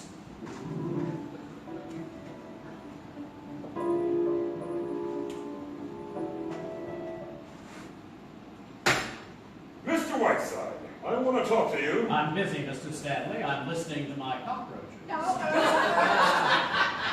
Don't lose your temper, dear. I tell you, I've stood all I'm going to stand. Indeed! I have just received a bill from the telephone company. Long distance calls, $984. Mr. Whiteside, I realize you're a distinguished man of letters. Oh, yes, but we both do. please, but ever since I came here, we have not been able to call our souls our own. I have to tiptoe out of the house in the morning. Now, And I come home to find a man putting cockroaches in the kitchen. Oh, no. They've just escaped, dear. He was looking for them. Have you quite finished? No. I go down in the cellar this morning and trip over an octopus William Beatty sent you. And stop calling me Daisy. Mr. Whiteside, my husband didn't mean that you... Yes, I did. I meant every word of it. You have one point in which I see some slight justice. I do not expect you to pay for my telephone calls. How good of you, Mr. White. I shall instruct my lawyers to deduct it from the $150,000 I'm suing you for. Oh, this is the end, Daisy. Simply the end. And I'll thank you not to trip over that octopus which once belonged to Chauncey M. Depew. Oh, well. Have you two come to scold me as well? Gee, Dad sure is mad, isn't he, Mr. Whiteside? Good evening, Mr. Whiteside. Now look here. I am by nature a gracious and charming person. If I err at all, it is on the side of kindness and amiability. Well, we just didn't want to bother you, Mr. Whiteside. Ah, well. Been on ice skating, I say. That's right, Mr. Whiteside. Ah, me. I used to cut figure eights myself. Arm in arm with Betsy Ross waving the flag behind us. Oh, it was wonderful on the ice today. Miss Cutler and Mr. Jefferson were there, too. Ah, skating. And I got a good picture of her. You see, I'm kind of an amateur photographer, Mr. Whiteside. That he is, Sherry, that he is. Well, have a nice snack while I was gone. Come on, Jim. We better get ready for dinner. Okay. Well, cat got your tongue, Sherry. Don't look at me with those great cow eyes. Where have you been all afternoon? Necking with Bert Jefferson. I have news for you, Sherry. We have a genius in town. Yes, I know. I'm talking about Bert, and I'm serious. He's written a play. It's great, Sherry. And here it is. I want you to read it tonight. Any further orders, Miss It Consumer? just cries out for Catherine Cornell. Sherry, if you like it, will you send it to her? And please, you will read it tonight. Not tonight or at any other time. And you might ask Mr. Jefferson if he'd like to pay your salary now that he's taking up all of your time. Oh, come now, Sherry. It isn't as bad as all that. Flea-bitten Cleopatra. Sneaking out like some lovesick high school girl. You're out of your mind. Yes. Yes, I think I am a little. Anyway, I'm in love. And while Mr. Jefferson doesn't know it yet, I'm going to try my darndest to marry him. Is that all? Yes, except that, well, I suppose this is what may be called my notice. It's incredible. Incredible. Swept off your feet in 7 days by a second-rate small-town newspaper man. I can't explain it, Sherry. I can only tell you it's so. Here I am, a hard-bitten old cynic, behaving like True Story magazine and liking it. What can I do about it, darling? We're leaving tomorrow. Hit or no hit, we're leaving tomorrow. I'll pull you out of this stardust readily. It's no good, Sherry. I'd be back on the next plane. Oh, don't think I'm not grateful to you. But you don't know Bert. He's gentle. He's unassuming. I'm completely unconvinced. You are drugging yourself into this Joan Crawford fantasy, and before you become completely anesthetized, I shall do everything in my power to bring you to your senses. Now listen to me, Whiteside. I know what a devil you can be. I've seen you do it to other people, but don't you dare do it to me. Don't drug yourself into the idea that all you're thinking about is my happiness. You're thinking of yourself a little bit, too. And all those months of breaking in a new secretary. I've seen you in a passion before, when your life was disrupted and you couldn't dine in Calcutta on July 12th with Boo-Boo. Well, I'm going to marry Bert, if he'll have me. And don't you dare try any of your tricks. I'm on to every one of them, so lay off. That's my message to you, little Lord Fauntleroy. Well, I have a message too. Hello, long distance. Yes, I want to play. Thanks a transatlantic call, please. Miss Lorraine Sheldon. Aboard the steamship Queen Mary, yes. That's Sheldon. S-H-E-L-D.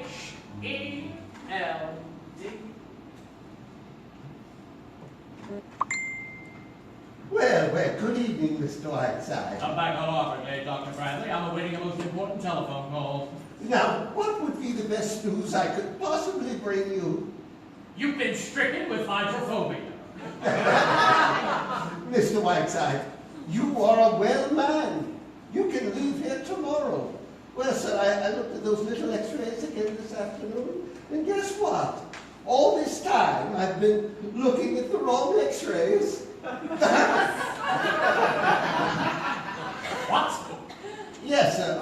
All this time, I've been looking at old Lady Moffat's x-rays. Lower your voice, would you? But, please. Delighted, but your news comes at a very curious moment. Oh? Dr. Bradley, I've been reading your book, 40 years of something or other, I believe. Yes, Mr. Whiteside, yes. I consider it to be the great literary contribution of our time. Mr. Whiteside. It has a little rough spot, but of course, if I were to, I was hoping I could stay in Massalia and work on it with you. Oh, Mr. Whiteside. But you see, if my lecture bureau finds out that I will, they'll insist that I fulfill my engagements. Therefore, Dr. Bradley, let's not tell a soul, not even my secretary, Miss Cutler. You understand? Not even my own wife. We can start work tonight. I've got one patient that's dying, and then I'll be perfectly free. Well, I think I'll call you tomorrow morning, maybe, but, oh, excuse me, this is a private call, Doctor. You'll forgive me. Tomorrow morning it is. Oh, you've made me very proud. I'm so glad, yes. So proud. And humble. Yes. Hello? Good, put her on. Hello? Is this my blossom girl? How are you, my lovely? Now listen closely, my pet. I've discovered a wonderful play for you. Cornell would give her eye teeth to do it, but I think I can get it for you. Now, wait, let me tell you. The office newspaper man here at the same. No, he's young and just your dish, my dear. Now, it may take a little doing, but you're the girl who can do it. Isn't that exciting, my pet? Yes, that's right. Now, look, don't send any messages, just get here. Yes, that's right. Goodbye, Blossom. Oh, hello there, Miss Geraldine Preen. My, you're looking radiant this evening. What? Oh, Mr. Whiteside. Oh, well, I simply don't understand you. May I see you a moment, Sherry? Oh, of course, Maggie. We were just taking our little pill. Sherry, I'm sorry for what I said before. We all lose our tempers now and then. I promised to have dinner with Bert and go to a movie, but we'll come back and play cribbage with you instead. Fine. So we'll see you soon, Sherry dear. No hurry, pet. No hurry. I'm just a little rabbit in the sunshine. I'm just a little rabbit in the wind.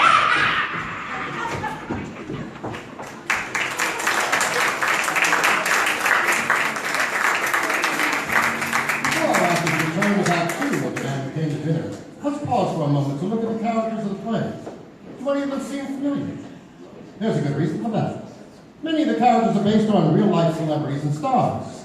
The character of Sheridan Whiteside is based on Alexander Wolcott, the powerful critic and one of the Algonquin Round Table. The glamorous Lorraine Sheldon is really the musical comedy idol Gertrude Lawrence.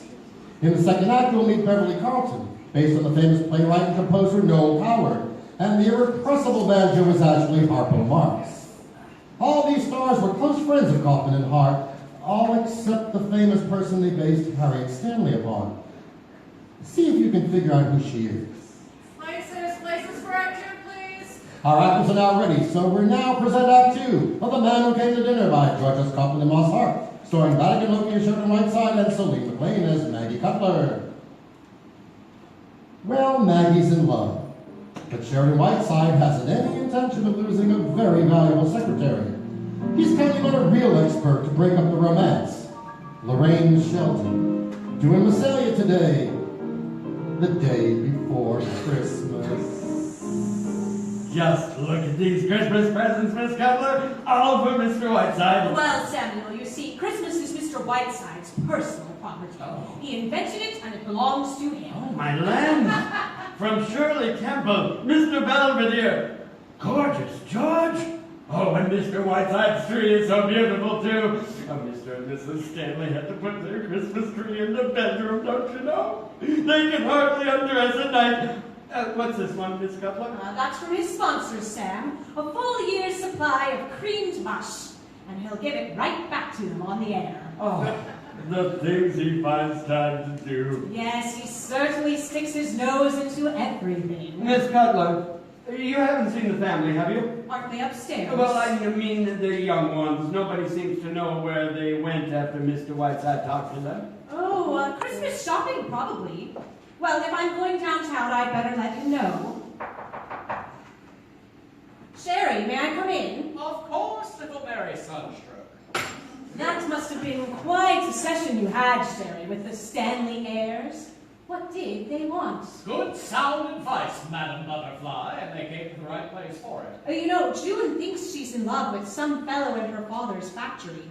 He's a labor agitator, Sherry. She admits it. And Richard, well, he wants to quit high school and go around the world. Really? Sherry, you didn't agree with... Oh, well. Since you don't need me, I'm going downtown to meet Bert. You're free to go and come as you please. The radio men may get here before I get back, Sherry. You'd better begin cutting the script. But what time does Beverly Carlton arrive? Shortly, I hope. Staying over? No, he has to go on to New York. I won't be long, Sherry. Another package for you, Mr. Whiteside. Only it's a crate, Mr. Whiteside, with an expressman. Well, come in, my good man. Afraid, eh? Some kind of animal, Mr. Whiteside. The label says it's from Admiral Richard E. Byrd. Why, they're penguins! Look at them in there, Samuel. Directions for feeding are right on top. They're to be fed only whale blubber, eels, and cracked lobster. They got 7 up this morning and like... Well, just look at the little fellas. How are you, my pretty? Samuel, you've been over a couple of dozen lobsters. I don't suppose there's any whale blubber in the same. Well, Merry Christmas. Oh, yes, there is. Take the crate, Samuel, and open the slats of it. They seem so proud in there. Oh, you bet, Mr. Whiteside. Mr. Whiteside, it's been a full week now. My book. When are we going to start on my book? They're getting out of the crate, Mr. Whiteside. Doctor, would you go in there and capture them, please? Cockroaches again? No, penguins, 4 of them. And you try to leave them, please, till I come in. Who is it, Samuel? Who's at the door? Sherry, my sweet. Hooray, my blossom girl. Look at that poor, sweet, tortured face. Oh, let me kiss it. How drawn you are, Sherry, my sweet. I could cry. All right, dear, you made a nice entrance. Now relax. But Sherry, darling, I've been so worried in seeing you in this wheelchair. It happens to be the most comfortable chair in the house.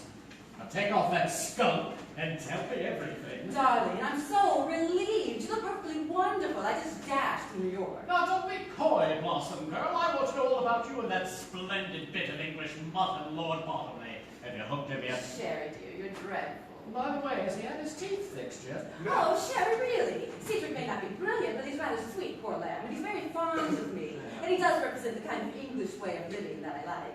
So don't be surprised if I am Lady Bottomley before long. Lady Bottomley. Kansas City, be surprised. I shall be the flower girl, and I'll give him an iron toothpick as a wedding present. Mr. Whiteside? Oh, no, not now. Go away, I'm busy. Oh. Who's that? He fixes the plumbing. Now, what about his play, darling? After all, I came all the way here on Christmas Eve. Well, at the office, a young fellow named Bert Jefferson. He brought this play to me with the understanding I'd send it to Kit Cornell. It's a magnificent part, and I feel terribly disloyal to Kit. But there you are. Darling, how can I ever thank you? Did he know I was coming, Mr. Jefferson? No. You're just out here visiting me. Now, just get him to take you to dinner and work your way around the play. Good Lord, I don't have to tell him how to do these things. How did you get all your other costs? Sherry! Now, run back to your hotel and get into your working clothes. Oh, by the way, who do you think is paying me a flying visit? None other than your old friend, Beverly Gordon. Beverly, oh really? Come, my dear, mustn't be bitter just because you got better notices than you did. Don't be silly, Sherry. I simply would not care to act at the beginning, that's all. Sherry, what do you think? Bert just gave me the most beautiful... Maggie, darling. Santa's been at work, my pet. Blossom Girl just dropped in out of the blue and surprised us. Hello, Lorraine. Oh, is that you, Bert? Lorraine, this is Mr. Bert Jefferson. Miss Lorraine Sheldon. How do you do, Miss Sheldon? I didn't catch the name, Jefferson. That's right, Why, Mr. Jefferson, you don't look like a newspaper man at all. I don't. No, I should have said you were a pilot, an explorer, or something dashing. I'm simply enchanted with your town, Mr. Jefferson. Tell me, have you lived here all your life? Well, practically, Miss Sheldon. If you wish to hear the story of his life, Blossom Girl, kindly do so on your own time. He's the world's rudest man, isn't he? Can I drop you, Mr. Jefferson? I have a taxi. Oh, my car's out there. I suppose I drop you. Well, that'd be lovely. Bye, Sherry. Bye, Maggie, dear. Sherry, I want to talk to you. Oh, yes, the broadcaster. 4 minutes to cut you. Quite a surprise, wasn't it, her dropping in? Yes, it was. Now, come on, Maggie, get back to work. How long is she going to stay? I don't know, a few days. Now, look, Maggie. Just because a friend of mine happens to come out here to spend Christmas with me. You've got more company, Mr. Whiteside. He's a foreigner. Sherry, my dear. I'm the magpie. Beverly. Come in here, you Piccadilly pen pusher, and gaze upon a soul in agony. Oh, don't tell me how you are, Sherry dear. I want none of the tiresome details. I have only a little time, so the conversation will be entirely about me. And I shall love it. Maggie dear, say something beautiful to me. Hi. Sherry, without going into mountains of self-pity, how are you? I'm fine, you presumptuous cockney. Now tell me, how was your trip? Oh, fabulous! By the way, did I glimpse Lorraine Sheldon in a motor car just now? You did indeed. She's paying us a Christmas visit. Oh, dear girl. They do say she set fire to her mother, but I don't believe a word of it. Sherry, my evil one, not only have I written the finest comedy since Moliere, but also the most reviewed since my last one, and an operator that frightens me, it's so good. I shall play it for 8 weeks in London, that's all, no matinees. Magpie, why don't you desert this cannonball of fluff and come with me? Oh, be careful, Beverly. You're catching me at a good moment. Tell me, Beverly, did you have a good time in Hollywood? 3 unbelievable days. I saw everyone from Adrian to Zanuck. They came, poor dears, as to a shrine. What about Banjo? Did you see my wonderful Banjo? Oh, he gave dinner for me. I arrived in white tails to be met at the door by 2 bewigged flunkies, who quietly proceeded to take my trousers off. Dear, incomparable Banjo. Now, Mr. Whiteside. No, go away. Kidnap somebody, Sherry? No, he came at the house. Look. Of course you know about Lorraine and Lord Bottomley. Know about it, dear fellow. Practically no one's betting on the Derby this year. They're all making a book on Lorraine. Have you ever met Lord Bottomley, Maggie? Not very good shooting today, blast it. Only 6 partridges, 4 grouse, and the Duke of Sunderland. Dear Lord, that's Lord Bottomley, right down to the very bottom. Ripping debate in the house today, old Basil. Spoke for hours. Dropped dead at the end of it. Oh, you're making it up. No one sounds like like that. It's so good it's uncanny. Dear darling, I must run. I can only tell you that my love for you is so great that I changed trains in Chicago just to wish you a Merry Christmas. Maggie, if that's the radio people give him. Hello? Oh, hello, Bert. Oh, well, hold on. Beverly, would you talk to a newspaper man for just a minute? I sort of promised him. Won't have time, Magpie, unless he goes to meet me at the station. Oh, thanks. Go to the station and wait for him. He's leaving now. Bye, dear. So, broadcasting tonight, eh, Sherry? Yes. Fortunately, I shan't have to hear you. Au revoir, Sherry. Merry Christmas, Magpie. I'll go to the door with you. And start cutting that trick, Sherry. Yeah. What's the matter, Magpie? I'm in love, Beverly. I can't tell you about it. There isn't time. But Sherry, in his own fiendish way, is doing everything he can to break it up. Why, the old flounder. What's she doing? Lorraine. He brought Lorraine here. I know he did. Oh, somebody here in town. Yes, the newspaper man you're going to see at the station.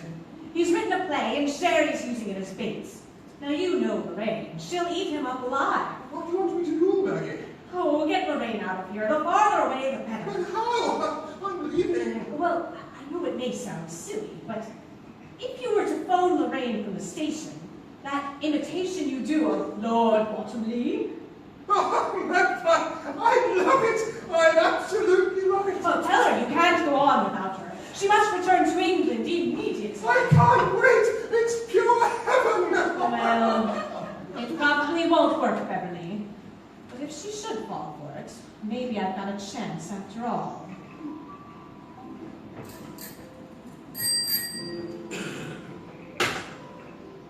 Oh, hello, Lorraine. Hello, dear. Where's Sherry? Inside. He goes on the air in a few minutes. That's quite a gown, Lorraine.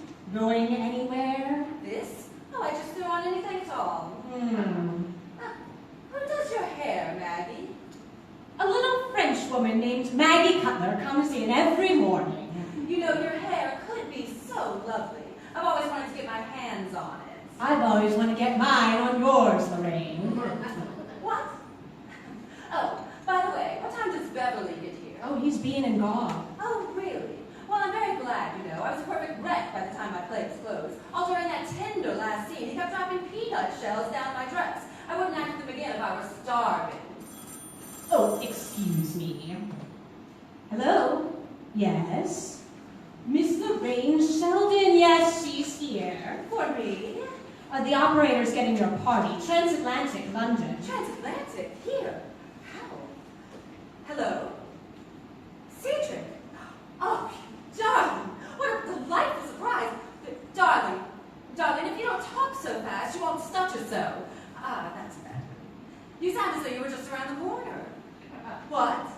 Oh, darling, oh, my sweet, oh, my darling Cedric. Dearest, would you just wait just a moment? Maggie, would you mind? It's Lord Bottomley, very personal. Oh, no, not at all, Lorraine, not at all. Yes, my dearest. Will I marry? Oh, yes, yes, 1,000 times, yes. Darling, darling, you're stuttering again.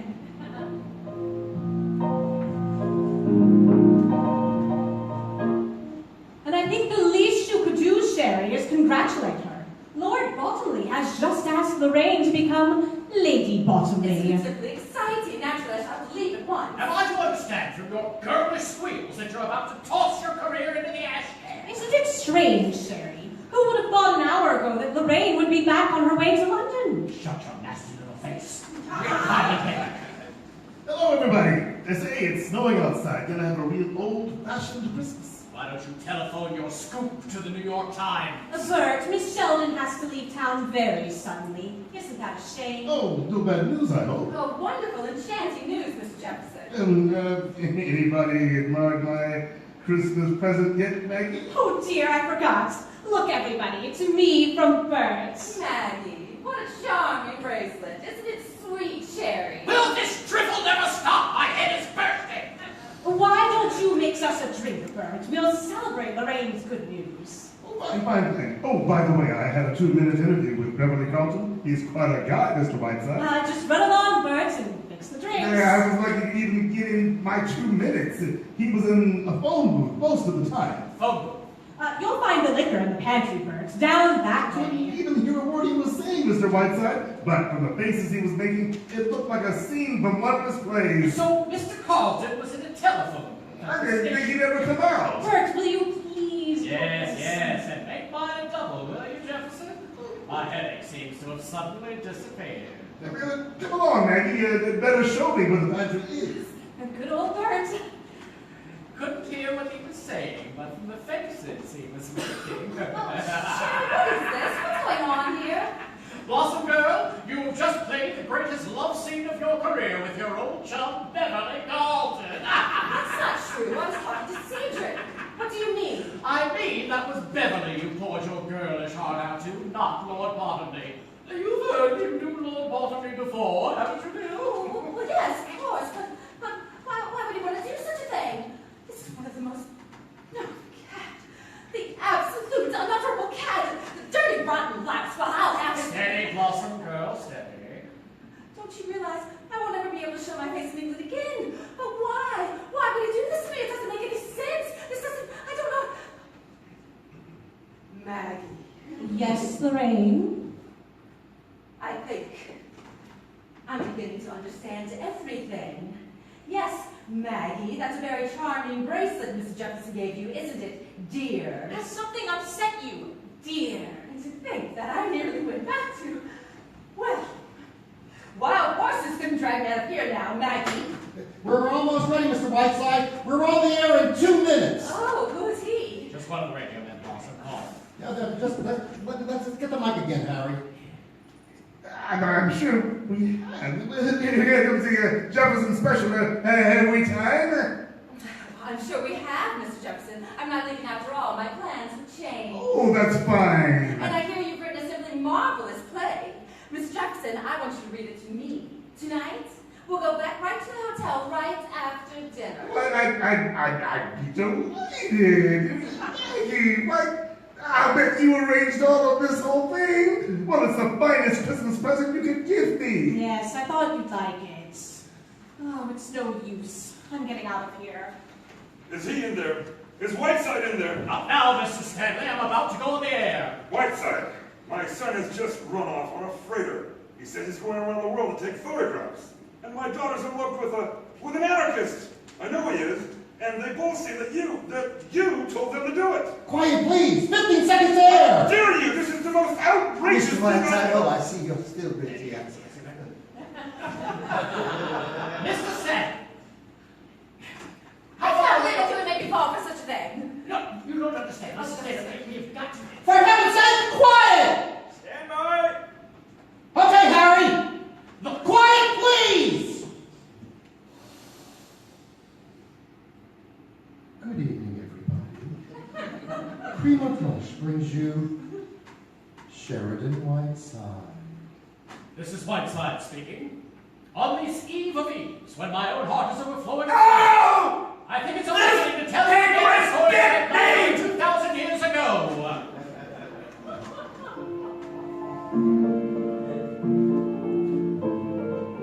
It is now 15 hours later, Christmas morning in the Stanley household, and a very quiet morning it has been. Until now. Miss Breen! Yes, sir, I'm coming. Where do you disappear to all the time, my lady Nausea? Mr. Whiteside, I can only be in one place at a time. That's very fortunate for this community. Now, where is Miss Cutler? She hasn't called. I'm sure I don't know. Not yet, but she's just about to. I'm taking the 1 o'clock train, Sherry. I'm leaving. You're doing nothing of the kind. Honestly, Maggie, sometimes you can be very annoying. You know, Sherry, in a way you're really quite wonderful. Yes. You're annoying. Yes. I wish there were a laugh left in me. Shall I tell you something, Sherry? I think you are a selfish, petty egomaniac who would see his mother burned at the stake if that was the only way he could light his cigarettes. I think you are incapable of any human emotion that goes higher than your stomach. And I was the fool of the world for ever thinking I could trust you. As long as I live, I'll never do anyone a good turn again. I would ask you to apologize, Maggie. But Hello, Merry Christmas,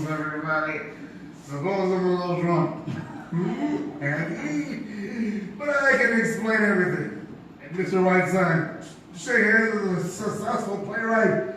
Sheldon thinks my play is wonderful. Isn't that wonderful? Yes, that's just wonderful. Oh, but there's more. Miss Sheldon says the play needs a little bit of fixing, so she's going to take me to a place where, she's got in Lake Placid. You want to work on the play together? Isn't that wonderful? Look, my investigation tell us all about this, Henry. Now, look, I thought if I came early, Mr. Whiteside. Oh, excuse me. Dr. Bradley, I think Mr. Jefferson would like some black coffee and a little breakfast. Would you take care of him, please? But what about But you never had champagne for breakfast, did you, Doc? Well, today's the day you got it. Now then, Maggie, I'm willing to forgive your tawdry outburst and talk about this thing calmly. Oh, Sherry, why did you do it? Why did you do it? Merry Christmas, Miss Cutler. Merry Christmas, Miss Harriet. Merry Christmas, Mr. Whiteside. Dear Miss Harriet, Merry Christmas. I'm afraid I shouldn't be seen talking to you, Mr. Whiteside. My brother is terribly angry at you, sending the children off as you did. But I just couldn't resist asking you, did you like my Christmas present? Forgive me, Miss Harriet, but I haven't opened it. Oh, but it's right here, Mr. Whiteside. Why don't you open it now? Of course. A photograph. Why, it's lovely, Miss Harriet. I was 22 when that was taken. Well, I shall be late for church. Goodbye.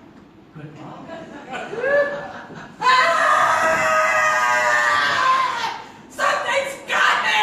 I love you madly, my little chicken. Banjo! It's Banjo! Hello, Whiteside. Is it time for the unwrapping? Banjo, put that woman down. You don't know where she's been. Come to my room in half an hour, girlie, and bring some rye bread. Oh, you beast. Oh, Whiteside, I'm here to spend Christmas with you. Give me a kiss. Get away from me, you Hollywood nitwit. How did you get here? Darryl Zanuck loaned me his reindeer. I'm on my way to Nova Scotia. Where's Maggie? Now, where are those wonderful brothers of yours? And how are they? Suppo and Wacko. And what are you going to Nova Scotia for? I'm sick of Hollywood, and there's a date in New York I don't want to see. So I figured I'd go to Nova Scotia and get some good salmon. Banjo, I'm very glad you're here. As for Maggie, I'm very annoyed with her. Very. She's turned on me like a viper, repaying my affection by behaving like a fishwife. I never believed for a moment she was really in love with him. In love with who? I just got here, remember? Great Scott, I'm telling you! A young newspaper man here in town. Well, what do you know? What kind of guy is he? Shut up and listen, will you? Well, Lorraine Sheldon happened to come out and visit me. Lorraine here? He's written a play, this young fellow. You can guess the rest. He's going away with Lorraine this afternoon to rewrite. So there we are. Maggie's inside crying her eyes. Wait a minute, I smell a rat, Sherry. All right, but I did it for Maggie's own good. Oh, sure, you haven't thought of yourself in years. Well, I got Lorraine out here, and now I've got to get her away. But how? It better be good, Sherry. That Lorraine's no dope. Trouble is, there's so little time. There must be some way out. There must be. I'm too hungry to think. Excuse me while I look for the kitchen. Tell Samuel I said you're mad, but you're harmless, and hurry back. Mr. Whiteside, I have packed my bags. I'm leaving. I'm through. You realize, Miss Breed, that this is completely unprofessional. I do indeed. I am not only walking out of this case, Mr. Whiteside, I am leaving the nursing profession.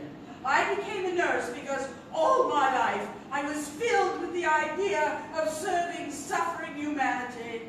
And after 1 month with you, Mr. Whiteside, I'm now going to work making hydrogen bombs. And what of Florence Nightingale? If Florence Nightingale had ever nursed you, Mr. Whiteside, she would have married Jack the Ripper instead of founding the next cross, the Red Cross. Okay, Mrs. Stanley, you're next. Oh, Mr. Whiteside, we've just found June. Thank heavens. Oh, June, my little baby. You aren't married, are you? No, Mother, I'm not. And please don't be hysterical. Oh, June, that awful boy. Working for your father and trying to blow up the factory. Yes, Mr. Whiteside. Your plans for my daughter have gone a trifle awry. As for my son, he's been apprehended in Toledo and will be returned here within the hour. Not having your gift for invective, I cannot tell you what I think of your obnoxious interference in my affairs. But I have now arranged that you will interfere no longer. You may come in, Sheriff. Please call off your bloodhounds, Mr. Stanley, before you strain my patience. These two men have a warrant by which I am able to put you out of this house. And indeed, I hardly add that it will be the greatest moment of my life. And that means baggage, wheelchair, penguins, octopus, and cockroaches. And now I must go upstairs to smash our radio so that not even by accident shall I ever hear your voice again. Sure you don't want my autograph, old fellow? You have just 15 minutes, Mr. Whiteside. Well, Whiteside, I got a pretty fair omelet in the kitchen, but no idea. It's no use, Banjo. My host has sworn out a warrant. Baby's rosy little body is being tossed out into the snow in 14 minutes. What would he do a thing like that for? The point is, the master is getting a little desperate. Hey, if I knew where Lorraine was, I could get a car and run her over. It wouldn't hurt very much. Banjo, for heaven's sake. Wait, is that a taxi outside? Yeah, it's Lorraine. What would happen if I just went out? Get out of here, Banjo. Go and talk to Maggie for a minute. And don't let her leave yet. Sherry, darling, I was just swept off my feet by the play. And by the by, Ellsworth is really a very attractive name. Is it? Makes it rather a pleasure squaring accounts with little Miss Vitriol. That is not Banjo. Oh, now don't tell me he's here. Lady Puss, how are you? Very well, thank you. And you, Banjo? Oh, fine, love bunny.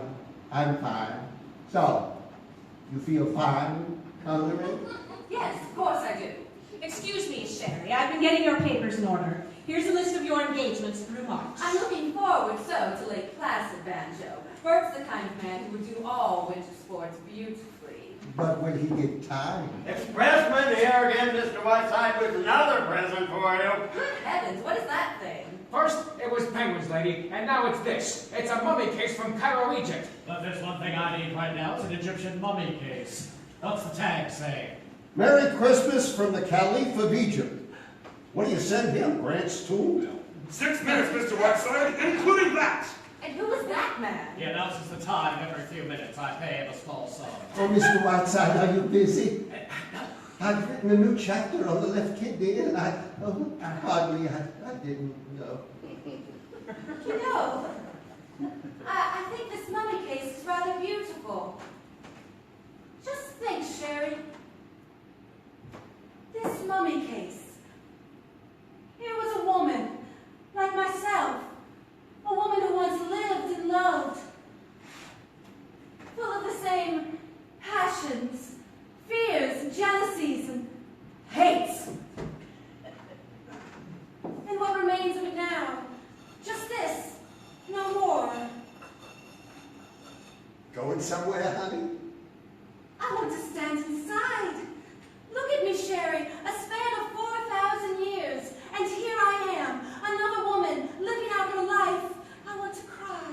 Whiteside, I think I got an idea. Yes, so have I. Oh, what about? Don't move!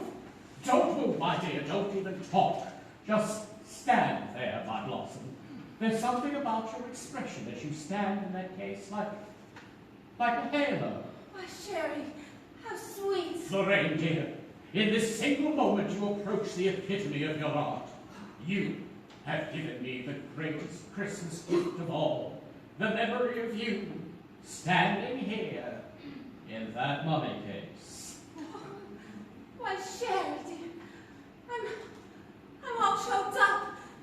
Make sure it's locked, Banjo. You think she'll be all right in there? Sure, she can breathe. Easy. I'll let her out as soon as we get on the plane. What are we going to do now? How do we get this out of here? Here's that. Well, what about all these letters, Sherry? What about this photograph? Oh, Miss Harriet gave that to me. Throw everything else away. I'll see you before I leave, Banjo. Oh, what happened to Lorraine? Oh, she just stepped out for a moment, dear. Banjo, this photograph. Look at this photograph. I've got it. It came to me just like that. What came to you? I knew I'd seen that face before. Harriet Stanley, eh? Well, I know how to get that mummy case out of here now. Mr. Whiteside, your 15 minutes is up. Ah, yes, Mr. Stanley, but just one favor before I go. I would like you to summon your 2 policemen and ask them to help this gentleman out to the airport with this mummy case. Will you do that, Mr. Stanley? I will do nothing of the kind. Oh, I think you will, Mr. Stanley. Or shall I inform my radio audience next week that your sweet old sister, Harriet Stanley, is none other than the famous Harriet Sedley, who murdered her mother and father with an axe 25 years ago in Gloucester, Massachusetts? Mr. Whiteside! How did that little jingle go? Oh, yes, that's it. Harriet Sedley took an axe and gave her mother 40 whacks. And when the job was nicely done, she gave her father 41. Officers, would you come in, please? Mr. Stanley would like you to help him with this mummy case. Right, Mr. Stanley? Yes. And to my love, you're wonderful. I may write a book about you. Don't bother, I can't read. Goodbye, Maggie! Hey, don't drop the case, boys. It contains an antique. Larry, what did he mean? Oh no, you don't mean that Lorraine. She is indeed. The field is clear. You have my blessing. Oh, Sherry, you old reprobate. My hat and coat, Maggie. Oh, and I'll take your railway tickets. I'm leaving for New York. You're leaving? Don't argue, rat girl. Do as you're told. Yes, Mr. Whiteside. Are you very busy, Mr. Whiteside? Ah, yes, Dr. Bradley, very busy indeed. But if you ever get to New York, Doctor, try and find me. I'll see you soon there, Maggie. Goodbye, my dear. Goodbye, Sherry. You're wonderful. Yes, aren't I? Oh, Jefferson, my boy. I've decided to take your play to Catherine Cornell after all. You'll never know the trouble you cause. Merry Christmas, everybody! Merry Christmas, Mr. Whiteside. Oh, look at him burst. There goes the most wonderful... Oh! Yes, dear, there he goes, right on his celebrated ear. Oh, Sherry! Mr. Whiteside! What's going on? Oh, come on again!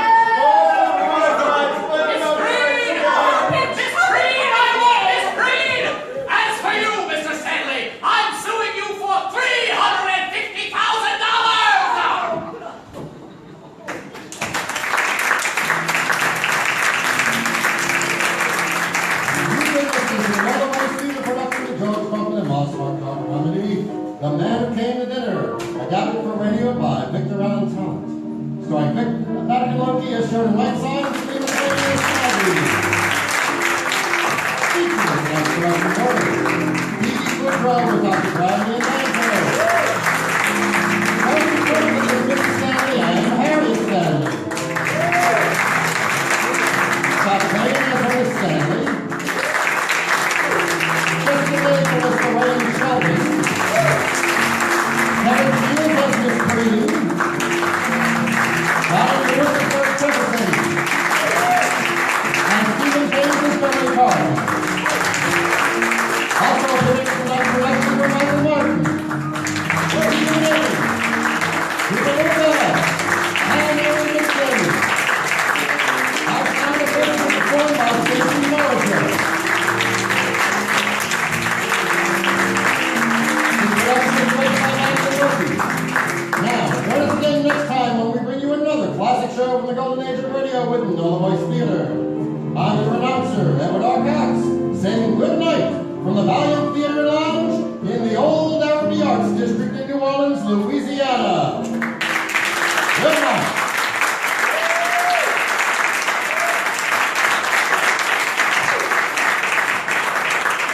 Ladies and gentlemen, thank you so much for being here with us tonight. We so hope that you enjoyed the evening. We will be back again in August with our third and final show of our summer season of NOLA Voice Theatre at the Valiant. Until then, thank you all very much. Drive safely. Go have a drink.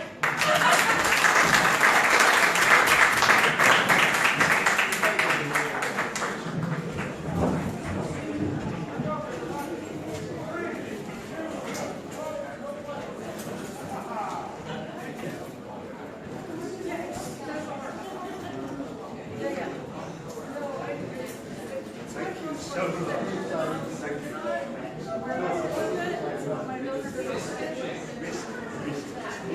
you.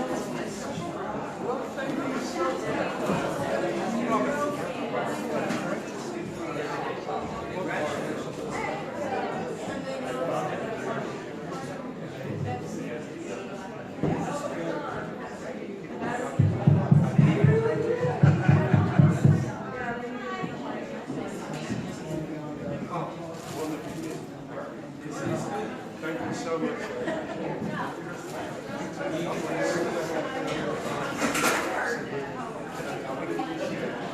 Wait, what do you read?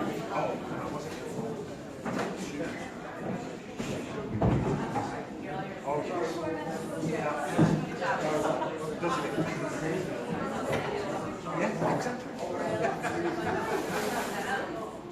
So, how are things with you? Things you good? Brilliant. I'm so glad you were there. Thank you.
They're all messed up.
Thank you.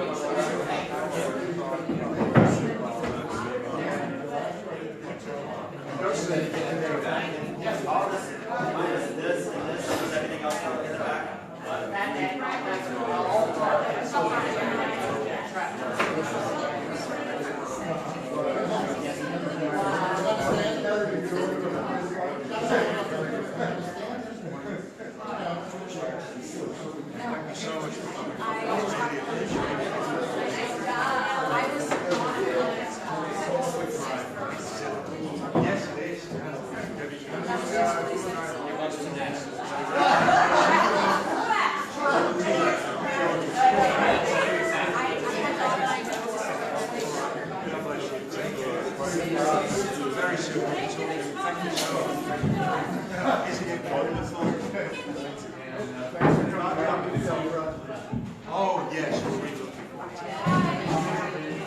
No, so great. So great. Thank you so much.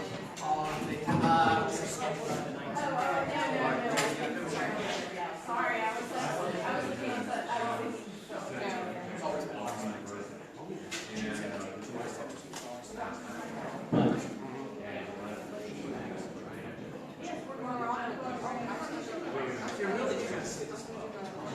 He's done a very good adaptation.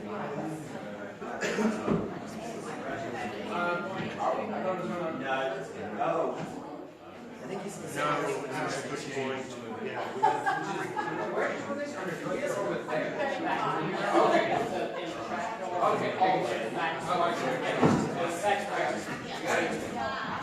These two. That's right. Oh, you